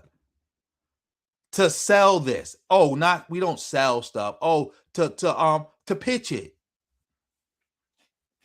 That's what we dealing with. Disgusting. Beyond disgusting. Thank you again. That's so amazing for the double up, for the 5 again, and for even bringing this topic up. Because I think some people need to be reminded. And I guess, and maybe some people didn't even know this at all, that this happened. Because in this pro-black space, you can't kill nobody. You can only turn them into zombies. Think about this. Boyce Watkins going against Tariq did more harm to his YouTube career than him getting exposed for being a main character working for an Asian. That's another reason why I don't respect the people who are leading this movement, and I don't respect the people who are following it. Because it's one thing if you didn't know and you was new to this. Once you saw this, that should have been it. That should have been a dead issue. Just like when I put out the video with Mexicano Phil. How many people came to that video defending Phil to, oh, we already knew this. You only already knew this because he got exposed already. And y'all still following him.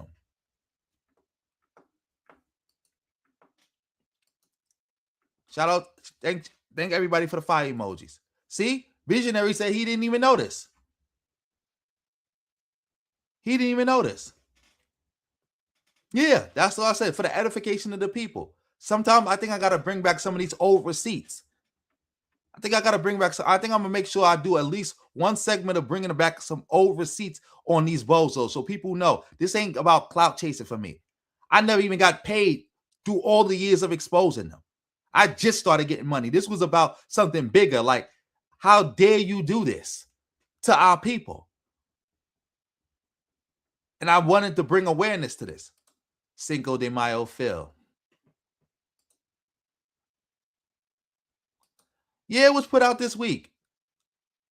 You ain't see it, Lee? Yeah, Mexicano Phil. Matter of fact, after we finish this, let me see something. Yeah, let me show you this real quick. Let's do this real quick, and then we're gonna finish that, and then we probably gonna call it a night. My channel.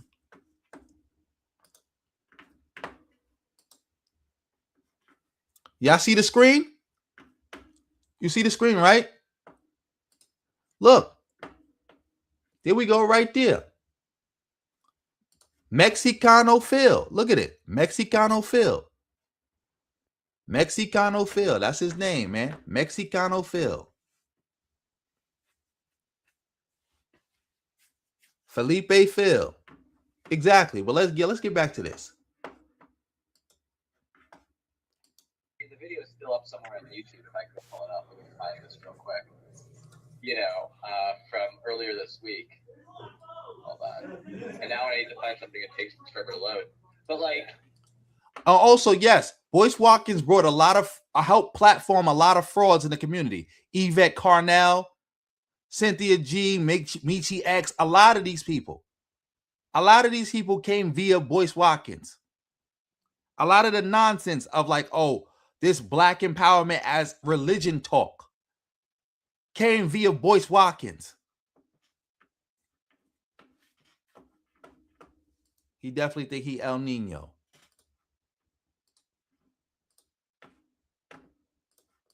That point, like literally, like we spent like the presentation, we spent 4 minutes, like he just like broke down and was like, he just couldn't keep himself together.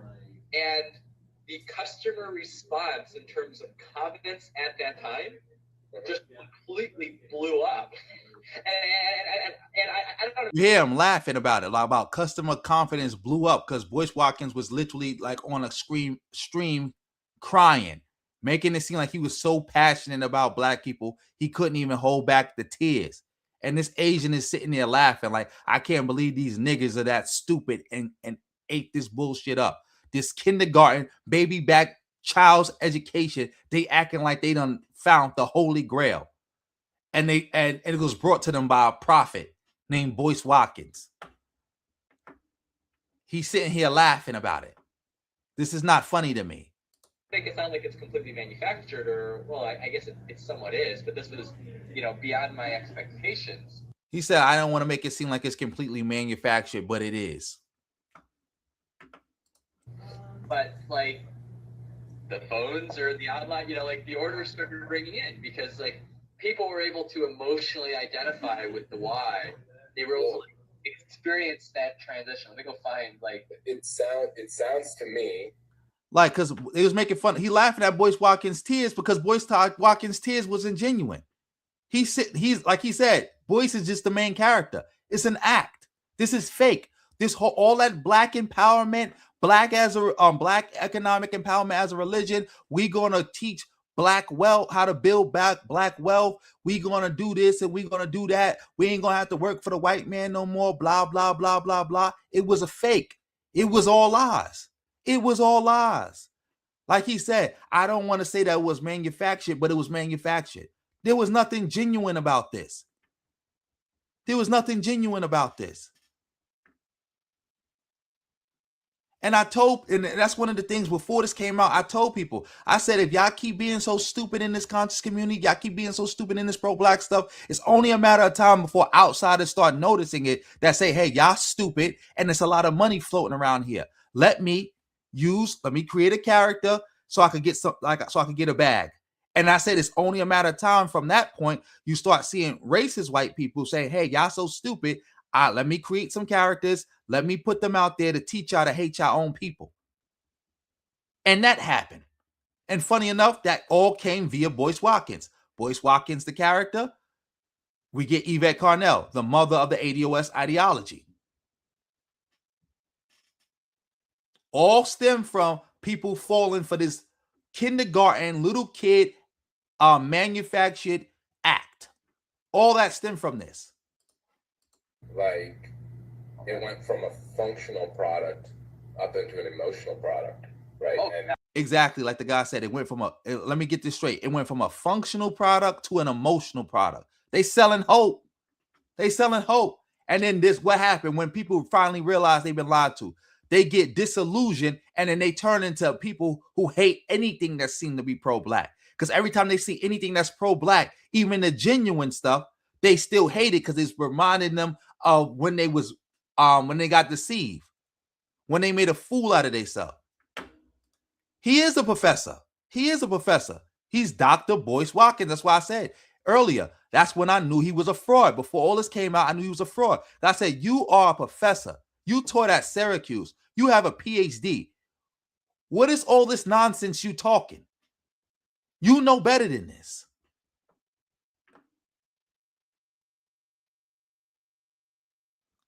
No, he was Boyce Watkins' boss. That's why he said Boyce Watkins was a character that we created. He was a character. He's a character.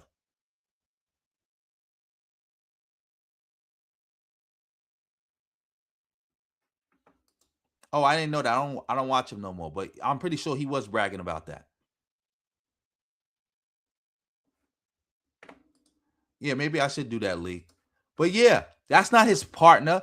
That's Boyce Watkins saying they was partners. That dude, Boyce Watkins, worked for that dude. Like he said, Boyce is a character. It's a character we put out there to sell an emotional product. Boyce up there crying. He said sales went through the roof. Make me sick too. Make me sick. But yeah, let's keep it going. And it's all yeah. And let me stop my screen here while I pull up the video comments, stuff like that. So, well, that's not all of it. Before America's police. I don't know who the person is who made that, but you know, they must have stopped. They stopped it right there because maybe they didn't want it to go too long. But yeah, they talked about how they used the fact that because this was around the time when you had mad police shootings and mad situations when black people was getting shot like crazy. And they was using that to say, well, we got to do this because you never know when you might get shot. Like they was literally playing on people's anxiety about being shot by a race soldier of some kind.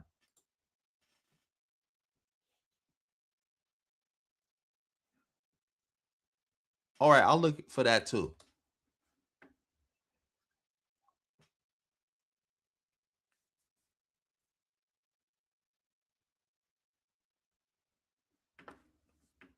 No, I make that same connection with Obama. But I explain it. The false hope with Obama was, but that was a lot of people playing on their own top. People saw Obama and thought Obama was going to get in office and give black people reparations, make everybody black rich, make them live tax free, give them land, give them all this stuff, and life was going to be great. And then when it didn't happen, they got disillusioned. They got frustrated with Obama. But Obama never promised nobody that. Obama never promised nobody none of that. He never said, vote for me and and I'm gonna make everything all right, black people. That was something that black people projected onto Barack Obama. I heard Reza Islam speak on that when I think he talked to Cam Ward. I think it's Cam Ward or whatever his name is. Excuse me, not whatever his name, but I don't know his name. The dude who got fourth and down the podcast, and he asked him, he said, did Obama do anything for black people? He said, let me rephrase the question, because what y'all really asking is saying, why didn't Obama do what we all expected him to do for black people? That's the real issue why people mad with Obama. They expected Obama to do a whole bunch of things that he never said he was going to do, never had the power to do. And they got mad and got frustrated with that. And then you had people like Boyce Watkins who came around, and instead of explaining to people why they got their hopes up on their own and they shouldn't have been doing that, they started playing into the disillusion and saying, yeah, you're right. The Democrats betrayed us. Politics don't matter. We got to punish the Democrats. Blah, blah, blah, blah, blah. But that's not the case. Yeah, Cam Newton. Cam Newton, that's his name. Thank you, Cam Newton.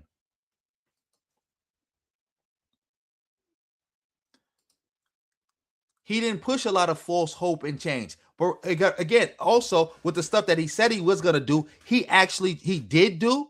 Obamacare, we got Obamacare. Also, you got to remember, Republicans were keeping him from doing a lot of things. Remember, they said we're going to learn from the Taliban. We're going to run an insurgency. We're going to make sure that Barack Obama never get nothing done. And they almost were successful. Like, we got to remember that too. That's what I said. There was supposed to be people out here to explain to people about the level of opposition Obama was facing. He was facing record opposition. Record. Let's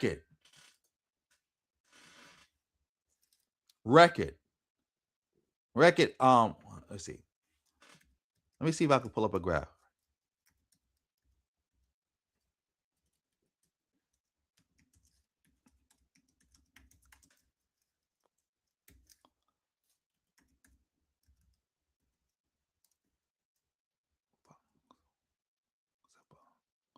Does it fill up?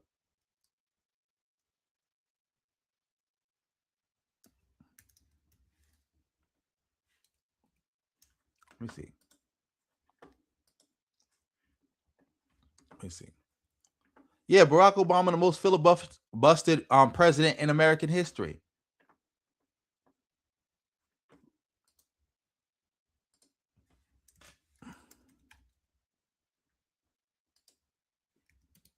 Most filibustered president in American history. Let me see. I think this is a good graph right here. Let me see. Shout out to everybody. Let me try to share my screen real quick of this.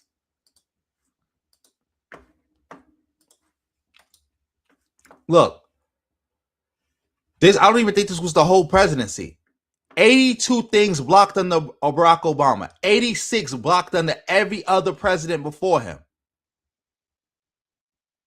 These were just his presidential nominees. That's why when people say, "Oh, Ruth Bader Ginsburg could have just retired and Obama could have replaced her," that's not true.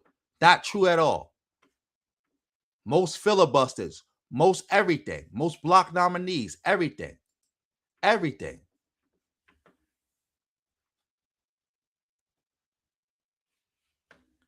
He addressed the most stuff he could do. He did the most he could do. Like I'm showing you, he faced more opposition than anybody else. Like it's only but so much he could have did, especially as the first black president. He had to worry about being called an angry black man and all this other stuff. He had to get through without no controversy. I gotta also remember that too. You thought I agreed with Cynthia G? I don't agree with Cynthia G. Cynthia G be telling people to abort, or if they pregnant with a black boy, abort the baby. Only keep the baby as a black girl. Why would I agree with that? Only thing I ever said positive about Cynthia G is that Cynthia G is the number one gender warrior. Like she has defeated all the other gender warriors in single combat. She or anybody who tried to debate her around gender. Umar Kevin Samuels, all of them got knocked down by Cynthia G. That's why, shout out to the Mad Head Doctor, he called her the queen. Because, yeah, she defeated all of them. Kevin Samuels is the most successful gender warrior.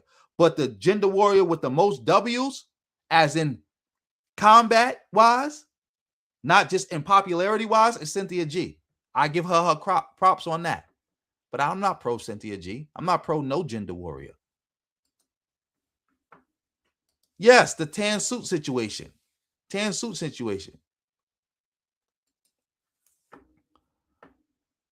But yeah, maybe we could touch on that too, about try to go over Barack Obama and what he was doing. Yes, he was also opposed by conservative Dems. Like, he couldn't really do the agenda that he even wanted to do, that he should have been able to do because of all the opposition. Not to mention all the other stuff, again, that black people was projecting on him that they wanted him to do.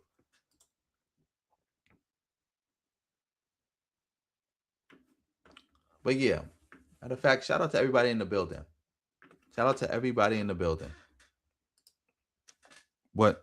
Dang, it's about to be 2 a.m. I gotta get up at 6:30. Can't believe this. Let me see something. But shout out to everybody in the building. Let's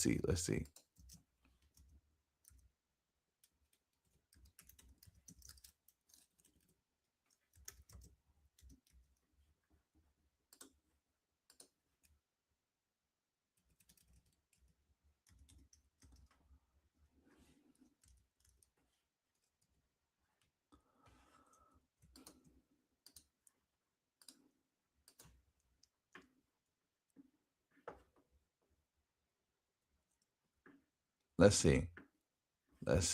South Carolina redistricting.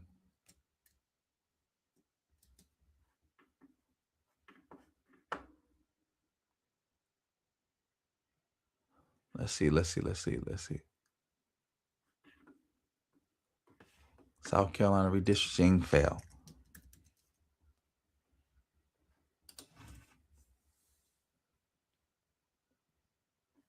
Here we go. Yeah, I'm about to be done, but I want to do this real quick. I'm sorry I kept all y'all waiting. I didn't have this lined up, but I want to touch on this. For all y'all who don't know, the effort to redistrict South Carolina failed. Jim Clyburn will still be there. See, I should have had more faith in him, because I'm like, Jim Clyburn is literally the most powerful black man in the history of Congress, most powerful black person. But he's also currently one of the most powerful people who have ever been in Congress, period. I'm like, there's no way he wielded that kind of power and they could just redistrict him like that. It wasn't going to work. Because again, you don't get that kind of power unless you got a lot of dirt on a lot of people. That's why I think why the redistricting scheme failed. He got a lot of dirt on a lot of people. Let's watch this. We're continuing to follow up a developing story tonight at 11 as the path to redistrict South Carolina has effectively ended. President Donald Trump had urged South Carolina to redraw its U.S. House map ahead of the November elections, joining the national redistricting wave. That move would have extended the legislative session if it didn't receive the required 2/3 vote to pass, with 5 Republicans joining all Democrats to reject the proposal. Members of the House previously voted in favor of letting lawmakers return after the regular session ends this week to consider redistricting. But the Senate's vote put those hopes to bed. Our Nate Stanley has been following this story for weeks. He joins us now in the newsroom to break everything down for us. Nate. Well, today, some senators pointed out concerns with this push for redistricting, including states' rights, as well as a process that so far hasn't included any public input. Take a listen. When the General Assembly has looked at drawing maps, and that is preserving communities of interest. This proposal blows that up, right? This proposal has Clemson and Columbia in the same Senate and in the same congressional district. South Carolina senators said no to an extension to the legislative session Tuesday that would have brought them back for the sole purpose of redistricting. President Donald Trump encouraged lawmakers to redraw the map that has 6 Republican districts and 1 Democrat majority district in favor of all 7 Republican districts. The states are not mere political subdivisions of the federal government. The states are not here to take orders and direction. The states are sovereign, independent creatures. Those sovereign, independent creatures willingly relinquished certain powers and authority to gain certain specified cohesive protections. The move was put on the express lane after the Supreme Court's decision on Louisiana's map, drawing concern from some. We're just going to surrender this to somebody from out of the state who drew this map and not let South Carolinians participate in this. We're going to unnecessarily split counties. We're going to take counties that have always been together in a district and separate them. It just doesn't make any sense. Richland County Senator Jackson says in the event a Democrat is elected to the presidency, South Carolina will want that representation. If there is no one from South Carolina that has a relationship with those that are in charge of that party, at that body, at that time, who do we go to? In a statement sent to WYFF, South Carolina Governor Henry McMaster says in part, the General Assembly still has 2 full days in which to finish its important work, including giving full consideration as sought by the people to the important question of redistricting. Yeah. A handful of... It failed. It failed. Shout out to that boy Clyburn. He got a lot of power. He got a lot of juice. Let's watch one more. Let's see something because the governor's speaking on it now. Let's watch the governor speak on it. Shout out to James Clyburn. He top 100, man. Top 100. And more breaking news tonight as the effort to redraw South Carolina's congressional map is likely now over. That's right. This was a big talker for weeks. Now it seems it is over just as quickly as it started. Earlier tonight, senators failed to pass a bill that would allow lawmakers to take up redistricting after the legislative session ends, which is this Thursday. And this comes after weeks of debate and calls from President Trump for lawmakers to redraw the congressional map before midterms in order to gain more Republican seats in Congress. 5 Republicans today voted against it in the Senate, and that includes Senate Majority Leader Shane Massey. Massey has opposed redrawing the lines, arguing the current map gives Republicans the best shot at a 7-0 sweep for Congress. I don't want to go 5-2. I don't want Hakeem Jeffries as the Speaker of the House. I think the best chance that South Carolina has to prevent that from happening is with our current maps.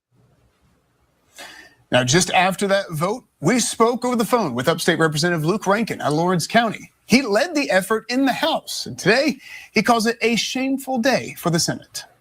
We've been working on this really hard over the past few weeks, and to see the Senate kill it is very frustrating. There's always an outside chance that the governor calls a special session to address redistricting, and really, that's our last shot at tackling this issue this year. So you really think at this point, unless the governor calls a special session, it's over? It's dead, and it's a shameful day for the Senate. And we're going to take note, and I think that the voters of South Carolina are going to remember the names, especially on the Republican side, that try to kill this thing. Now, as you heard, the only way lawmakers can now pass redistricting this go-around is if Governor McMaster calls them back to Columbia for a special called session after this session ends, which is this Thursday. I don't know if he's going to do that or not, but it still might not pass. Because again, like I said, I think James Clyburn got some dirt on those people. Matter of fact, I don't think, I know. You don't become that powerful as a black man from the South who grew up during Jim Crow, and you ain't got a lot of dirt on a lot of people. A lot of dirt. Like James, I don't think people understand how powerful James Clyburn is. That's why when your FBA bozos were trying to run down on him, act like y'all was like pressing him or something like that, y'all was looking hella stupid. Y'all could have got a lot more by trying to roll with James Clyburn than going against him. Yeah, that's the big homie for real, for real. Like via James Clyburn, like we got Obama, we got Kamala, we got James Harrison, we got Hakeem Jeffries. I would also believe we got Ketanji Brown Jackson. I think that's her name. Supreme Court lady. I can't really think right now. The medicine is getting to me. Who else we got? We got the biggest congressional black caucus we ever had. Who else we got from him? I would say we got Lord Austin from him. We got what's the other guy's name? Wally something. The Nigerian brother. Yeah, we came up. Shout out to Clyburn.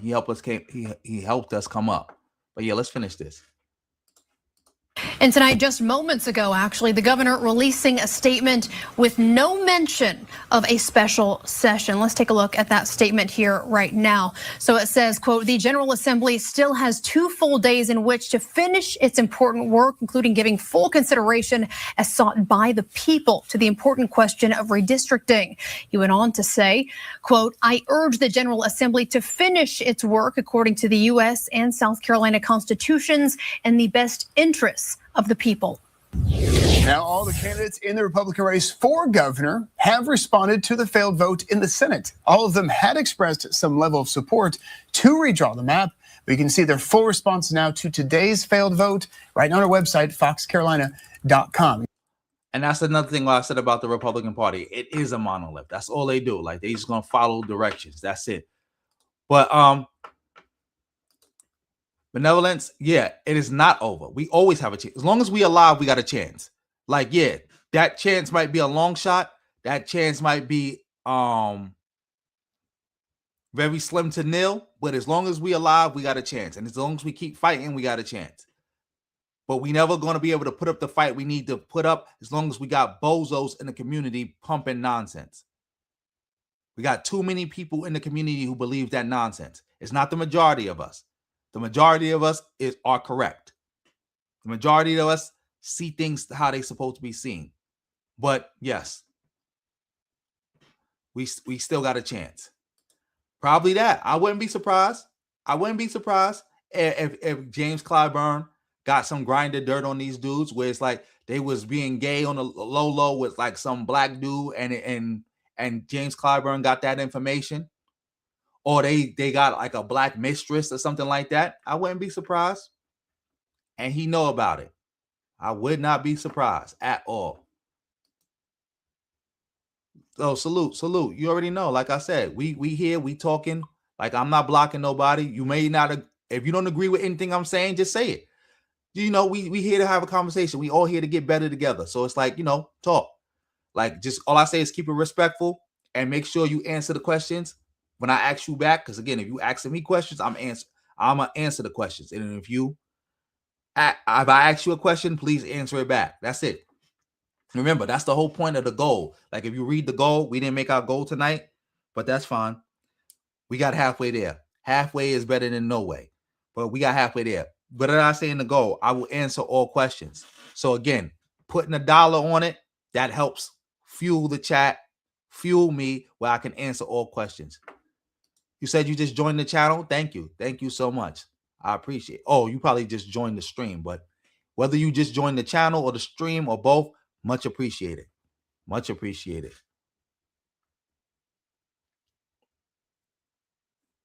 Yes, they're going to be in the next Congress. They might be small, but they'll still be there. They'll still be there. They'll be small. Their power will be diminished, and they won't be representing the majority of black people because, again, the majority of black people live in the South, and the ones that are being cut off, like having their seats erased, are all basically in the South. So the majority of black people will be without representation, which is what I said would happen. Which is funny enough because guess what? A lot of the black Congressional Black Caucus members who are still there are in the North, and they are of immigrants' background. They have an immigrant background. So like I told FBA, all this stuff you're doing before it even happened, you're just empowering black immigrants. You're making Native Black American power diminish, and you're increasing black immigrant power, or those who call black immigrants. You're increasing their power.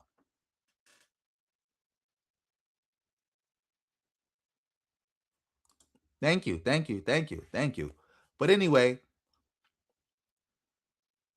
also, yep, like he said, donate if you want a particular video. You can hit the PayPal, the Cash App, the Super Thanks. You can just hit me in my emails. All the links is in the description box below. You can hit me in all my DMs. Let me know. It's like, so if you donate to me, please email me so I could go back and forth with you and so I could make sure I got exactly what you want. It's in the pinned comment too. PayPal, Cash App, support the stream. If you hit me in the PayPal, hit me in the Cash App, you can let me know if you want me to shout you out on stream or not. Because a lot of people be like, oh, they want to donate, but they don't want to be seen. So you can donate and I'll just salute you. Or you could donate and ask for something. But anyway, we about to end this stream. Yeah. 24, yeah, you did catch me live, but I'm about to get off right now. Dang, you in Europe? That's crazy. Yeah, so it's like, yeah, I got to get off because I got to get up in like 4 hours. I don't know how this ran so late, but yeah, I got to get up in 4 hours. But let's do our shout outs. Shout out to Justin March, my first moderator, for gifting 20 memberships. If he gifted you a membership, family, keep it going. And if the number's too high, just downgrade it. But keep the memberships going. And family, you can hit that join button and get your own memberships. Make sure you hit that like button too. Make sure you hit the subscribe button. Make sure you hit that bell. And go subscribe to my second channel too. And I'm happy they switched it to red because it should have been red. It should have never been green. But yeah, shout out to Justin March. Shout out to Vibe 2 for the $4.99. Shout out to Lord of Slaughter for the $1.99. He's, as you can see, Lord of Slaughter is a member. He got that member sign next to his name. You can be a member too, family. Shout out to Red Pill Zulu. He's also a member. He's also a moderator too. You see, he got the wrench next to his name.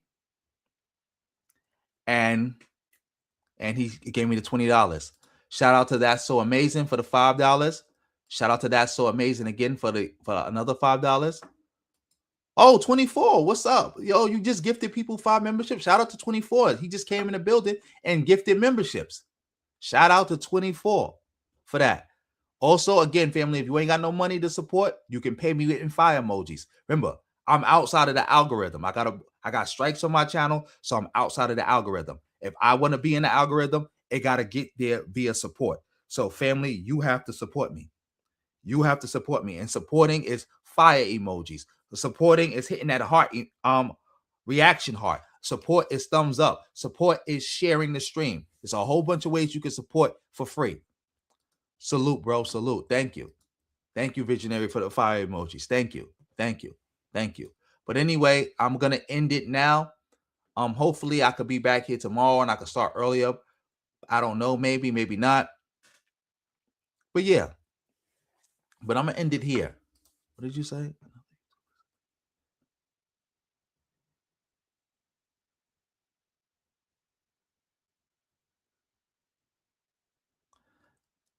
Nah, I don't believe that. I ain't jacking that. That ain't the reason why they did that. I ain't jacking that. Maybe I could look into it more, but that ain't the reason. You don't get 5 Republicans going left for that reason. 5. Like, remember, 5 Republicans went left. That reeks to me that somebody made some phone calls. Somebody got some dirt on somebody. But yeah, thank you for the fire emojis, Lee. Thank you for the fire emojis. I'm Sub-Saharan African American legend. And yes, yeah, respect, bro. See you tomorrow. See you tomorrow. But I'm gonna end the stream with you for the gift of me the 5 emojis. The 5 memberships. And on that note, family, thank you, Tabitha. And on that note, family, peace.